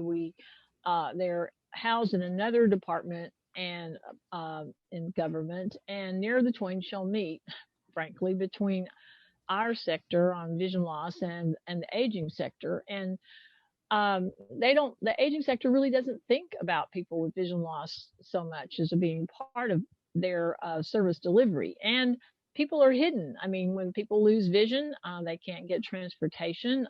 They don't think about where they might be able to get transportation. They don't think about going to the aging sector. So they don't even get to the services that might even help identify them in a lot of cases. So, I think there are a lot of things. The denial aspect is all there. The fact, of course, that doctors, ophthalmologists don't necessarily refer people. They don't know about the places to refer, and even if they did, they don't always have a comfort level in doing it, since they are not familiar with our system so much. So there are some, I think it's a barrier, and it's either self-imposed from the person, or if the family doesn't know about it, or from the service delivery systems. So it's all across the board that this has happened. And I hate to say it, but honestly, like Jeff said, I've been in this field for most of my career, and I don't think it's changed very much. That's a scary thing to say, and frankly, an awful thing to say, because it makes me feel like, wow, we haven't changed anything. Although we now have a new theory of change that we'll probably talk about later on. I don't know whether it was talked about in the previous program or not, on what's been going on with Vision Serve Alliance and what we're trying to do with our Coalition on Aging and Vision Loss. But anyway, my own take on it is it hasn't changed, and now it's time. We've just got to make a change. I think it was Doug was talking about, don't let anybody know you're retiring because you might get involved in things. Well, I'm not going to retire because I'm already too involved, and I want to see something happen before I retire. So anyway, I'm going to turn it over to Mark. You might have a different take on the whole thing. No, not at all. I don't know if this will add anything, but of course, now that I have the microphone, I can't resist the temptation. So of course not. Yes. Oh, it's so fun to be teased. So I think when you look at the span of history, it's going to be one of those little sermons of mine. I mean, we didn't do, even in this country, it was 1930s before we started to deal with ensuring some level of protection and support for especially older folk through the Social Security Act. And of course, that's had to be modified over the course of time. And then you get to, Lyndon Johnson and the Great Society, mid 1960s, with, when Older Americans Act, the beginnings of that whole world were kind of put into shape. And then you sort of fast forward to today. And of course, along the way in the blindness system, you've had since then the creation of a modest but indispensable program with an unfortunately long but nevertheless very descriptive name, the Independent Living Services for Older Individuals Who Are Blind program, which is under the Rehab Act of 1973.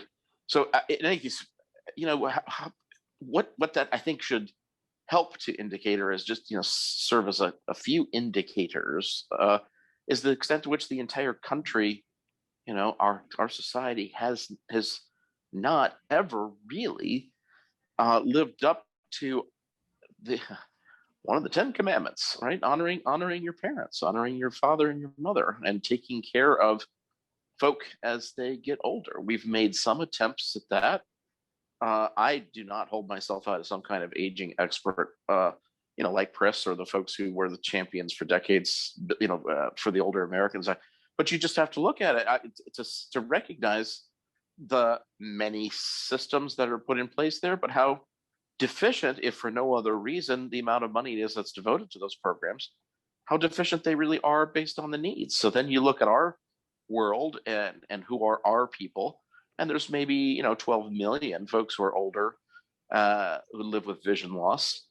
And if you were to knock on their door and ask to come in for a cup of tea and say, hi, I'm here from the blindness system and I'm here to help, that many of them would likely say, well, you might have come to the wrong house because nobody here is blind. I'm just having a little trouble seeing is all. And so it is very much is an identity problem. So you got it on both sides. You have the overall failure of the country to really stand up to the challenge of providing for and supporting and being there for older people generally, whether they have issues with their eyeballs or not. And then you have our own, what I would call our people who don't identify with us. And when they don't identify, that means they don't demand the services that should be of use to them if they had any inkling that such services existed at all, or that they could really benefit from them. And so I think those are the real challenges that we have in terms of making change, on top of the obvious ones, like anytime you have your hand out asking for additional money, it's a challenge. And anytime Congress is involved, it's going to be a snail's pace to get things changed. But those macro issues are really, we've got to confront them head on. So I'm going to add another one that I've noticed in some of my advocacy work and put a little of the blame on ourselves. Good. I don't think that neither the Independent Living Center field, which we just saw with Kelly's not quite complete understanding of our issues, you might say. And Kelly's a good guy. I like Kelly a lot. But they don't understand our issues completely, nor does the general aging field understand our issues. That's and right. I think in part that's our own field's fault Mm-hmm. for not doing a better job of educating these other folks in the system about what our unique needs and our general needs are. So I think we bear some responsibility too, both as advocates and as providers. Mm-hmm. I would say. I Okay, agree with so yeah,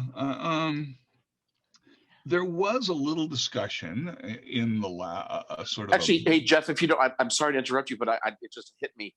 It's so relevant, especially in connection with the previous panel, as we are so.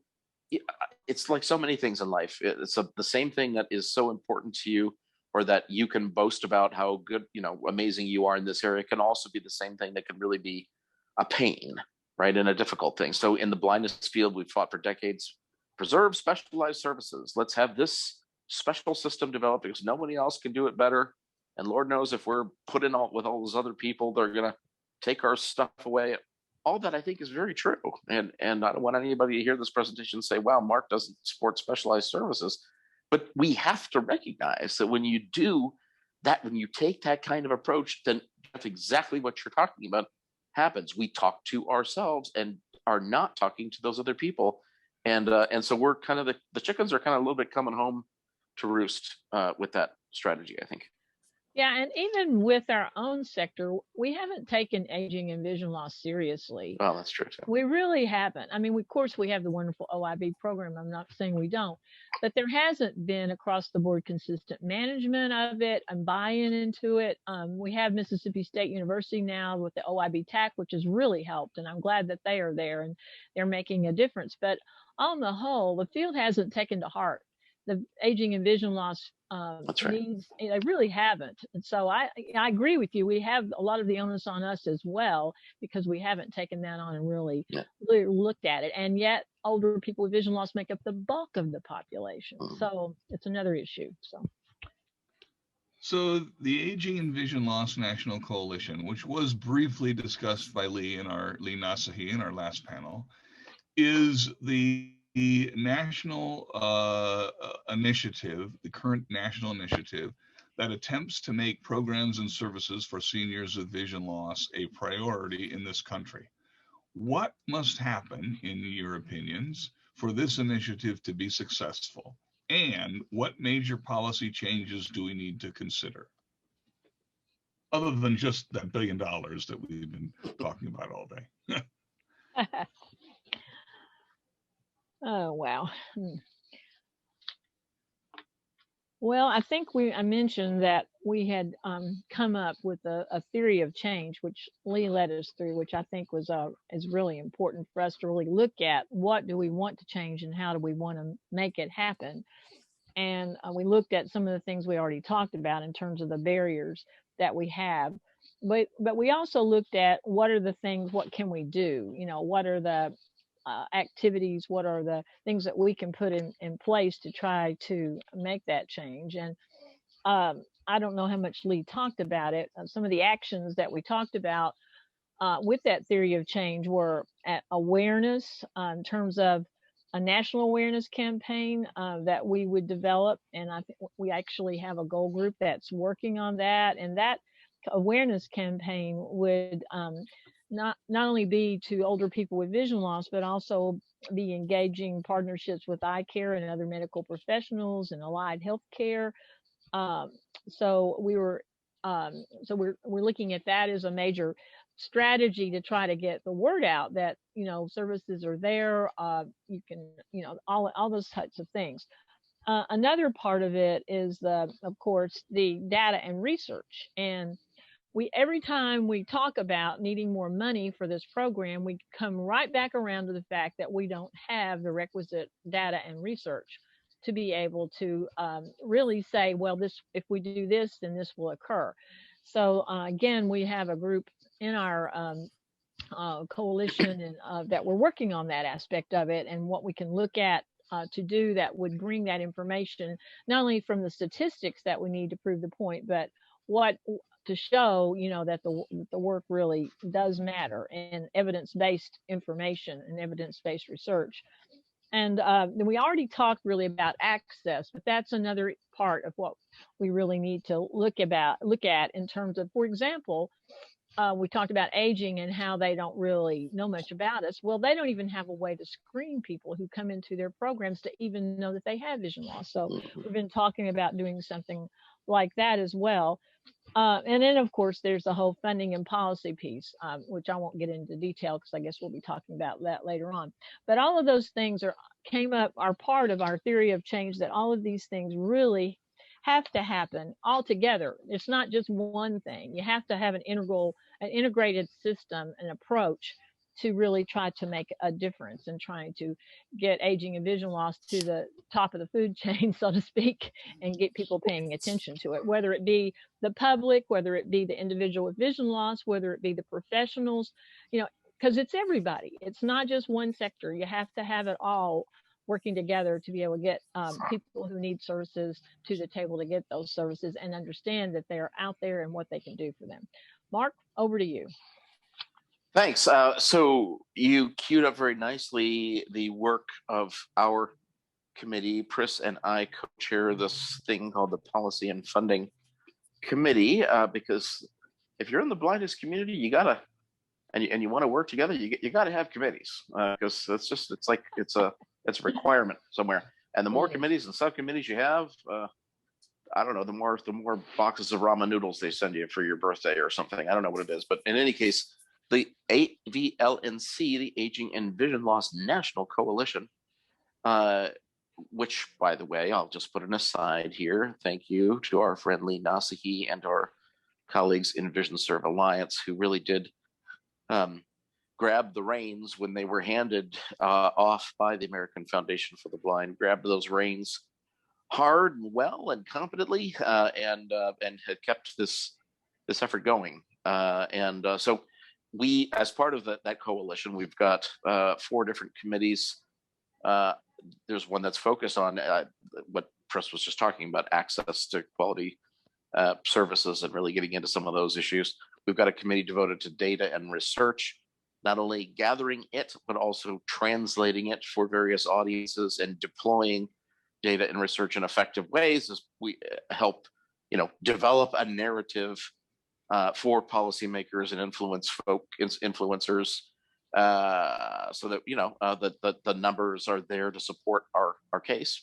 And then and a third committee having to do with public awareness in the broadest possible sense, and that's building off of, in many ways, work that Sylvia Perez and others, her colleagues there at Mississippi State University, as part of something called the OIB TAC, or Technical Assistance Center. But in any case, really saying, trying to connect the dots around what we were talking about earlier, which is, if people don't know what's out there, don't know, frankly, what it is that they're missing, how can they articulate an appropriate, an actionable demand for it? So our committee then is the 4th one, having to do with policy and funding. And we won't get into, I won't nerd out too much on the policy and funding piece, as much as I love to do such things. But I think the approach that we're trying to take, at least for the shorter term, is to develop what some people inside the Washington Beltway refer to as a message bill. It's for all intents and purposes, what it means is a comprehensive piece of legislation that, sure, you hope does become law someday, but really, going into it, is likely not going to, as a total package, just as you wrote it, end up on Mr. Biden's desk for signature, lovely though that would be. The message bill is really going to contain that comprehensive set of changes that we hope to work on. And the purpose of a bill like that, not unlike the Cogswell-Macy bill, if that means anything to some of you, is to develop champions for our cause who can push that bill for sure, but also help us push specific aspects of it, whether it be funding for the older blind program or other structural changes that Chris was talking about. So we are in the process now, and Jeff, thank you so much for your partnership, and our friends and colleagues in AAVL who actively reached out to us and said, "Hey, we're enthusiastic partners in this. We want formally be structurally part of what you're doing, that's great. And so we're in the process right now of sort of walking through what should some of these changes be. And Pris and I had led a lovely, lively discussion a few days ago where we put some, maybe way outside the box ideas on the table, but for the purpose of getting people to, roll up their sleeves and do a little bit of arm wrestling with each other. Because making change is always tough. And especially if we're talking about change to existing programs that we clearly depend on and don't want to ruin, but maybe, need to reform and transform a little bit. So it's an ongoing process. So stay tuned about as that legislation develops. Okay, and that's a great process. And, we hope that in the not too distant future, there will be some real messaging that you can all see in terms of what we'd love to have happen in a perfect world. Yep.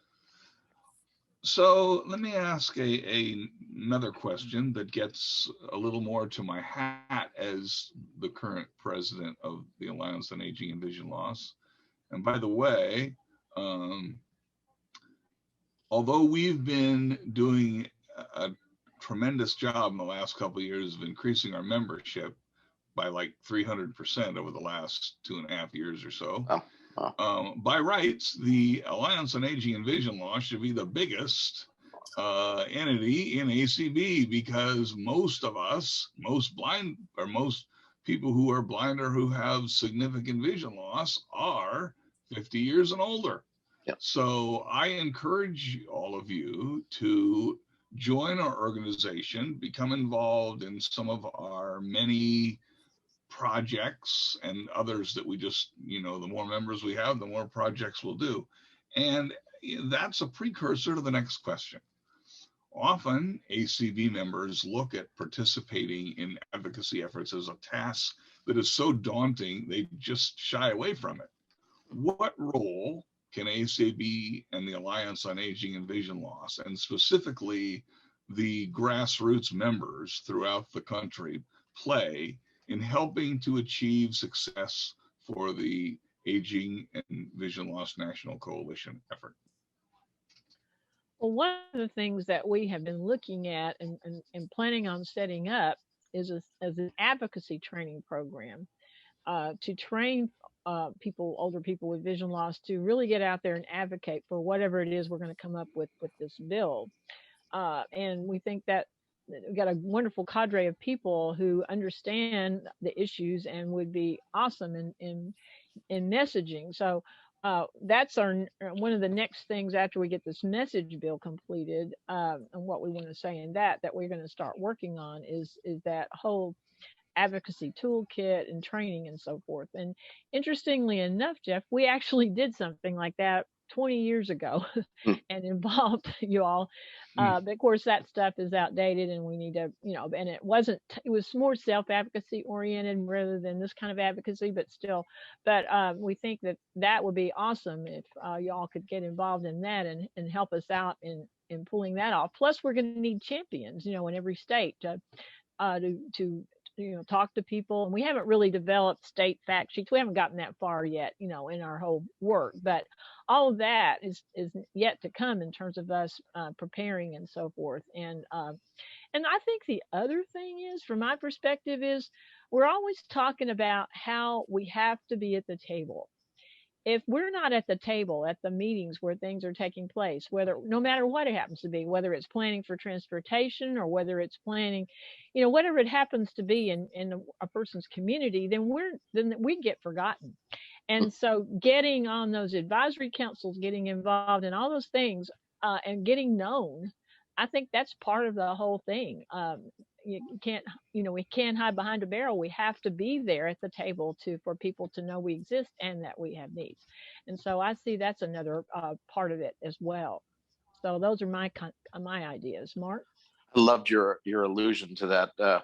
We have a friend, all of us do, but especially Chris and I, our former AFB friend and colleague, Dr. Rebecca Sheffield, who loves to quote something that we've heard at conferences and other places, that if you're not at the table, then you're on the menu. And it's cute, and it's also quite true. If you're not there defending yourself, they're coming after you to baste you and put you on a platter. And so we got to do it. That there's no way. There are too many tables. Frankly, there are a lot of tables and a lot of seats already filled at those tables. So one of the things that I think an AAVL can do, and I think you have already done this in some to a large extent, is to it's easy to say to people, hey, would you be willing to help, and have people say, yeah, I'm happy to help at a conference or a luncheon or even a virtual event like this. It's another thing entirely to literally line them up, get their name, rank, and serial number, and have them take the closest thing to a blood oath that says, yes, I will be willing to spend time at meetings locally, to show up and occasionally speak up when there are public, what do they call those things? Public comment period, things like that. Even if the message is simply, hi there, I'm an older person living with vision loss. I'm involved in this larger movement. We want to work with you because I don't think any of us are working as well together as we should. Just even that kind of thing. And sometimes you hear, we think of as the average consumer person who, like you say, Jeff, says, well, I don't want to do that because if I stand up in a meeting, I don't know these issues the way these other people do. You know what? That's perfectly fine. And when you don't know something, that doesn't mean that you look like a fool. It means that you look authentic. And to be ready then when someone asks, like, well, what about this? What about that? What solutions do you have? And the individual advocate can say, love to put you in touch with some other folks who may have more info than me. Let's get a meeting scheduled, that sort of thing. It's having that network of conduits out there, advocate conduits, that's really important, I think. And so if we can start to develop that in a way that, okay, and I'll just wrap up and say the big thing, and this is why I'm so grateful that ACB is continuing even in these virtual days to reach out to policymakers, is yes, the thing that you ask for, the issues you care about, the little one pagers or whatever that you hand out, or the emails you send, of course all that stuff is important. If it weren't, we wouldn't do it. But fundamentally, it's about building relationships, which means even though our little message bill, like we talked about a moment ago, isn't off the proverbial printing press yet, there is no better time than the present to make that kind of outreach that I just described at your local aging related center or project or whatever. Now is the time to reach out to those policymaker folks and their staff, if for no other reason than to say, hey, I'm out here, I'm older, living with vision loss, and I'm going to be talking to you over the course of time. You're going to get to know me really well.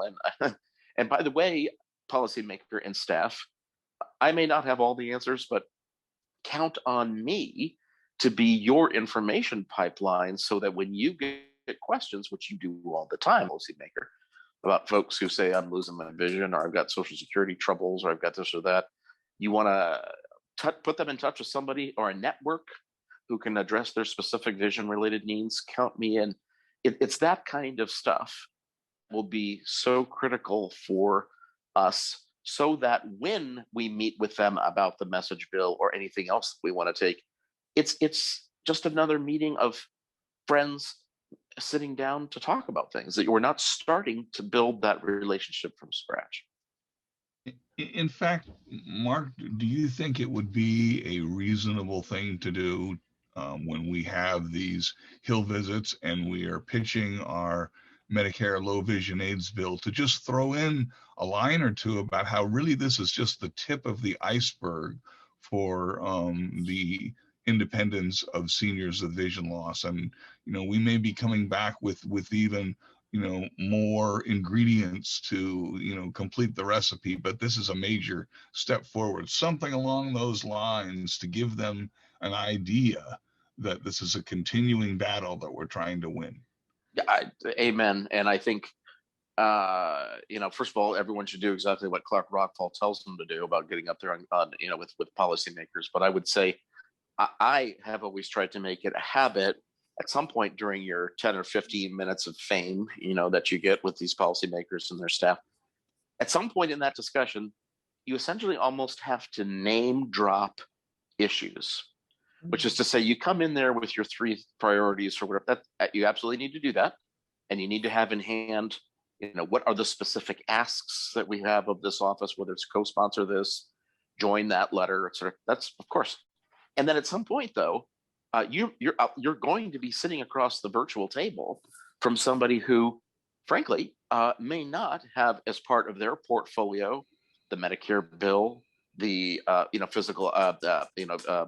physical fitness or technology related interests. You may have someone who's there who's a parent in their personal life, and in their professional life they're working on, I don't know, agriculture or whatever it happens to be. It could be a whole wide variety of things, and something about what you bring up will connect with them. I can't tell you the number of times when you go to these meetings, you have your 3 little agenda items, you stick rigidly to them, and somehow on the way out the door, where's your next meeting? Oh, I'm going to talk to so and so, and and you just happen to mention that you're working on, I don't know, quiet cars, or it doesn't matter. And all of a sudden, that thing that you happen to mention in passing, seemingly having nothing to do with anything else, that resonates because the person you're talking to might actually have that there. So I love the idea of just, you don't have to take as much time as I'm taking right now to say all of this, but at some point in your meetings to just sort of name drop, the issues, that these are part of what we're talking about here as a part of a portfolio. And don't be surprised if one of those things you happen to name drop gets their attention. Yeah, you might have someone who has a grandmother has vision problems, or you never know where the intersections. And that's where I've found the most intersection, frankly, is with people who have family members who have vision loss and they haven't known what to do. Do you think it would be useful for us we haven't put any briefs together, but just maybe a paragraph or so that just gives a couple of details that that people could take with them? They could have them if they have the opportunity. Sure. We'll certainly, you can send something out, and we can, I can certainly send it to my membership if people want to see it. Absolutely. Yeah, we put together this lengthy brief. It's got too much stuff, but we could pull out a couple of really critical points. Good idea. Sure. Yeah, that we could use. Yeah, that would be helpful. The proverbial elevator speech. There you go. Absolutely.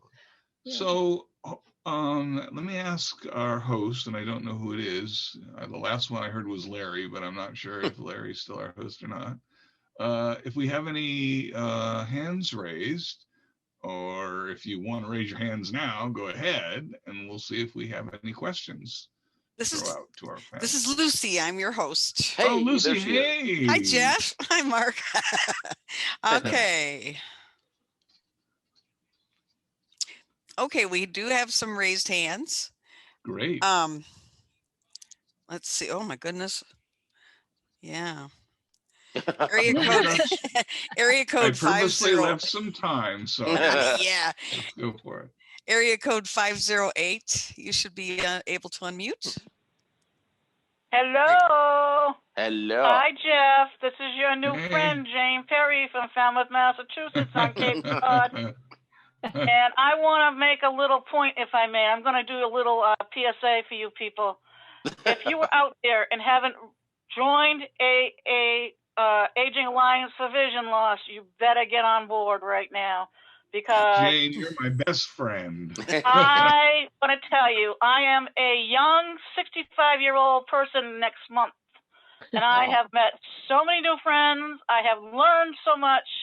The in and out session for ACB puts out on Tuesdays afternoon. Sandy and Rick, her husband, they are great. They are welcoming.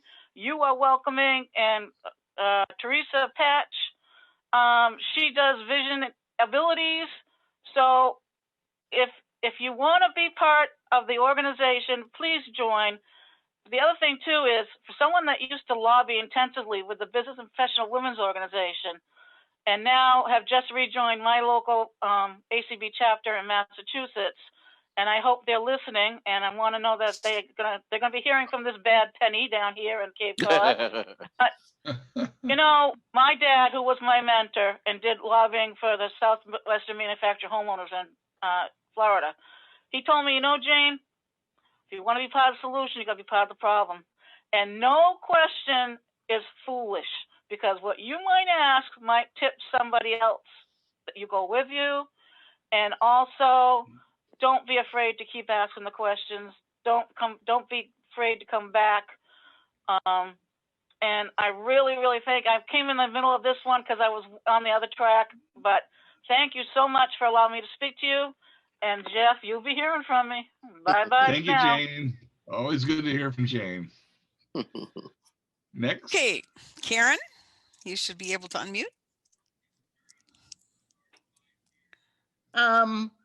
Thank you. Question, and this is probably a larger question. We talk about the fact that the aging services and the blindness system, they don't intersect anywhere. Would it be a good idea at some point to maybe put the older blind services into, our services for older blind with visual impairments? Should that go under the older blind system? And if so, would we be able to get increased funding if we did that? So I think the question is, do we want to move from RSA, Rehabilitation Services Administration, into the Administration for Community Living? And what impact would that have? Great question, Karen. Yeah, and yes, that is my question. And is it something that we should consider?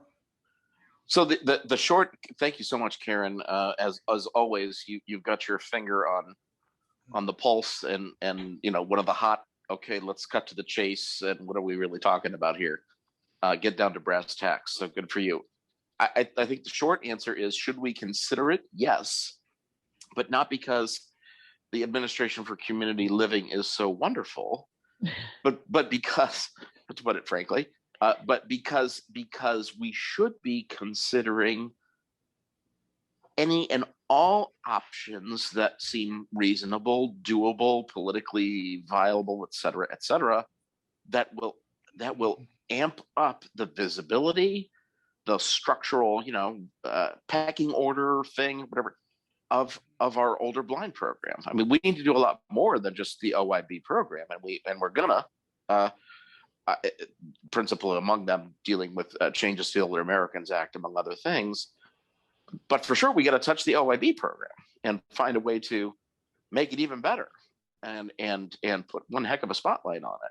So how do we do that? I mean, there's been a lot of people who've said, one of the biggest problems with the older blind program is that it's, buried within the United States Department of Education, and a program that's supposed to help older folk that should intersect with programs that are avowedly, healthcare in nature, would better fit in the cabinet agency, Health and Human Services, which of course is where this Administration for Community Living is located, which also happens to be where the Administration on Aging is located, among other things, including other disability-related programs.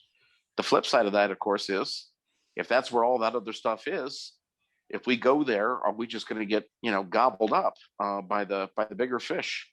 And a lot of people have expressed concern about that.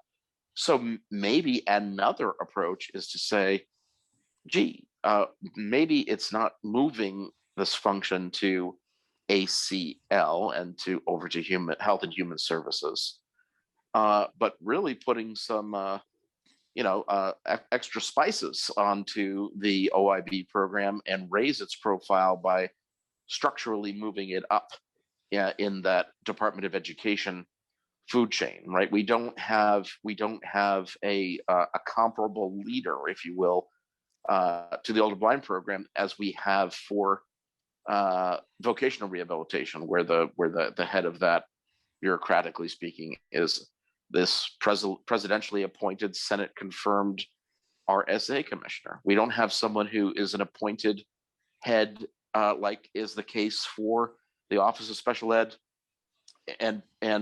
for special education programs, OSEP. So maybe we need to think about that. And it's just excellent ideas. I think they all need to be debated and considered. I will share, I don't think there's any telling tales of a school here. When we had our little arm wrestling match phone call last week, we started to talk about this a little bit, and have in the past as well. I think there is a natural reticence, is that the right word, to move things out, right? Because people say, well, for heaven's sake, we don't need to throw the baby out with the bathwater, and we need to improve the program, but let's not take unnecessary chances. And for sure, when you're doing public policy, what you don't want to do is make a change for which you cannot clearly see an outcome. So in my case, right, in other words, be very conservative with a small c. I don't mean politically conservative, but hesitant, cautious. Because if we move it to ACL, on the one hand, that sounds like a cool way to shake things up. On the other hand, I'm not so sure that we can predict what would happen. And Lord knows you want to be able, when you're crafting public policy, to think, at least have a pretty reasonable assurance on what you think is going to happen if you get your wish and things are changed. Okay, so any other hands? Oh, yeah. All right. All right, Sandy, you should be able to unmute now. Hi, can you hear me? We can. We can. Hey, Jeff. I am the person who facilitates AAVL's support group call for and I am her husband. Losing sight. And I wanted to thank all of you because you guys are doing terrific work. But as you said, you've been doing this for most of your life. And with the exception maybe of Jane, what I'm hearing from people on the support group call and a few other people who contacted me this week is that they have fear. They recognize that they're losing a substantial part of their sight. They're not denying it, but they are so fearful of what tomorrow is going to be, how much darker the world is going to be, how are they going to function. They are not ready yet to do the advocacy because right now they're scared enough of just how am I going to move tomorrow. And they don't want to make a whole lot of changes in their life. When you're older, you want your life to stay as much as possible the way you've gotten used to, and they're just having the trouble of adjusting to the vision loss change in their own life. So I think you're going to have a difficult time with many older people to get them on the advocacy bandwagon. Oh, this has Chris Rogers' name all over it. Well, I was thinking one of the things that we've been talking about is to contact the OIB older blind programs throughout the country as well, and to see if they could be in contact with consumers who have actually graduated from those programs, quote unquote, and who want to give back and want to be able to be involved. And so I'm sure that there are some people in your group that would feel the same way if they were given the opportunity. I understand, Sandy, where you're coming from for sure, because you're talking about people who are still in the throes of trying to deal with their issues and what does life mean to them ahead. But I think there's still some people out there who have gotten through and who have gotten help and who have not gotten help, and that's a whole nother group of people who are angry and want to have some way to do something positive to make a difference so that they can get services. So I'm not going to give up on the fact that there are older people out there who really are interested in making change. I know in my age group, I'm in the baby boomer age group. And we were advocates back in the 60s, and some of us haven't changed. So I think there are probably still some people out there just like me who want to say, hey, wait a minute, guys, this isn't right. Me too. All right, Lucy, next hand. Thank you, Sandy. Miss Donna. I have two questions. So why can't we, I work for an agency who serves seniors. Now I deal with their transportation, but I see the programs that our agency offers and some of the stuff is not accessible, blah, blah, blah. Anyhow, one of the things I think needs to happen is we need to educate, and I mean really educate these agencies who directly deal with the seniors every day, who give them services that they need every day, or that they participate in to learn things or learn about other things, because they do come to things. And so that might bring the problem down a little bit. It takes it more down to a little bit of a local level, makes it smaller instead of maybe thinking big, like national. I think that might be helpful. Also, why can't it? I think we definitely need to educate them what the needs are of people who are losing their vision, because they know what not being able to see is to a point, but they don't get it. And I even know that with the group that I work with, because yeah, they see me, but they truly still don't get it. Also, I think that if we also go, I agree that there's seniors out there who want to make change. We should go directly to them, into the places they go to every day, talk to them and tell them, if you help do this, this will change for you. Let them know that there's help out there to help them advocate, that they're not alone. And there's got to be a way to do these things.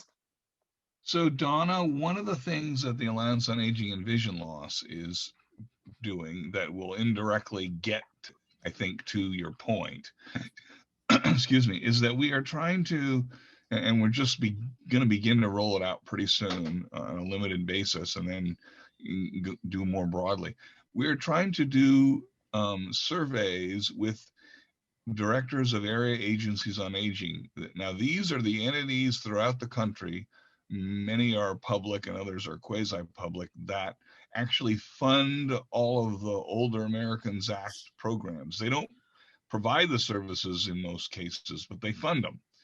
And we want to do a survey of these entities as best we can by having personal contacts with our members to find out exactly what they know and how they serve in terms of their funding capacities, people with vision loss. And why I say this will help is, number one, it will give us some data, but number two, it will give us a chance to educate those folks who may not know very much about the needs of people with vision loss. So this is an effort that AAVL is going to undertake. It isn't going to be an easy effort. And the more members we have, the more calls we can make on these directors to fill out our short survey. So, that's one way of beginning the education process, both to educate ourselves and to educate them. That's great, Jeff. This is Chris. One of the things that we're looking at, we're going to be probably making a presentation at the N4A, which is the National Association of Area Agencies Serving the Blind, to talk about development of some kind of toolkit to help them understand what they need to do, training for staff, all that kind of stuff. And it'd be wonderful if we could do some kind of partnership between what you find out in your survey, because what the director said to us when we came to them with this idea is, she said, well, how do you know they're not already doing it? And we're like, oh gosh, give me a break. So having the data would really help to educate and help them understand they're not. Great. All right, we have 3 more hands. How many would you like to take? Well, let's see. Let's try. We're past time already, so. Oh, are we? Okay, I forgot what our time. I thought we had about 5 minutes. Okay, if we're done, we're done. Then we have to go on to the next item. Yeah, it's just the connection, until 4 o'clock when the general session starts. So if you want to, if you want to take them, I don't know. Well, let's take them if we can. Okay. Why not? All right, Mona, you should be allowed to unmute.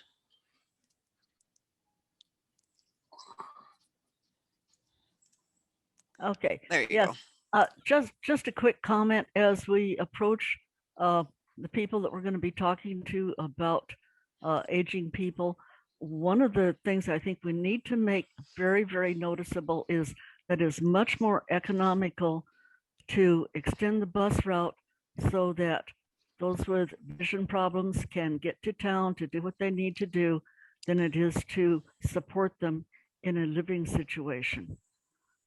So I think a lot of people just don't understand that one of the main reasons people move into assisted living and end up on state and federal aid is because they're not getting the help they need to live in their homes. Absolutely Very right. good point. Absolutely right. That's it. I'm done. Thank you. Great point. You're not done. We'll be coming back to roust you and have you help us. I wrote down your name, Mona. Yeah. Oh, I'm already on a bunch of more things. Me too. I'm already on a bunch of other lists, but for many different reasons, unfortunately. Yeah. Okay, Christine, you should be able to unmute. I think I am. Okay. You are. I just wanted to ask, since we really don't have any good data about how this could work if we change the system, would one of the propositions be to create a demonstration project? Short answer is yes, yes, and yes. I think, as we put certainly this bill together, but then for sure,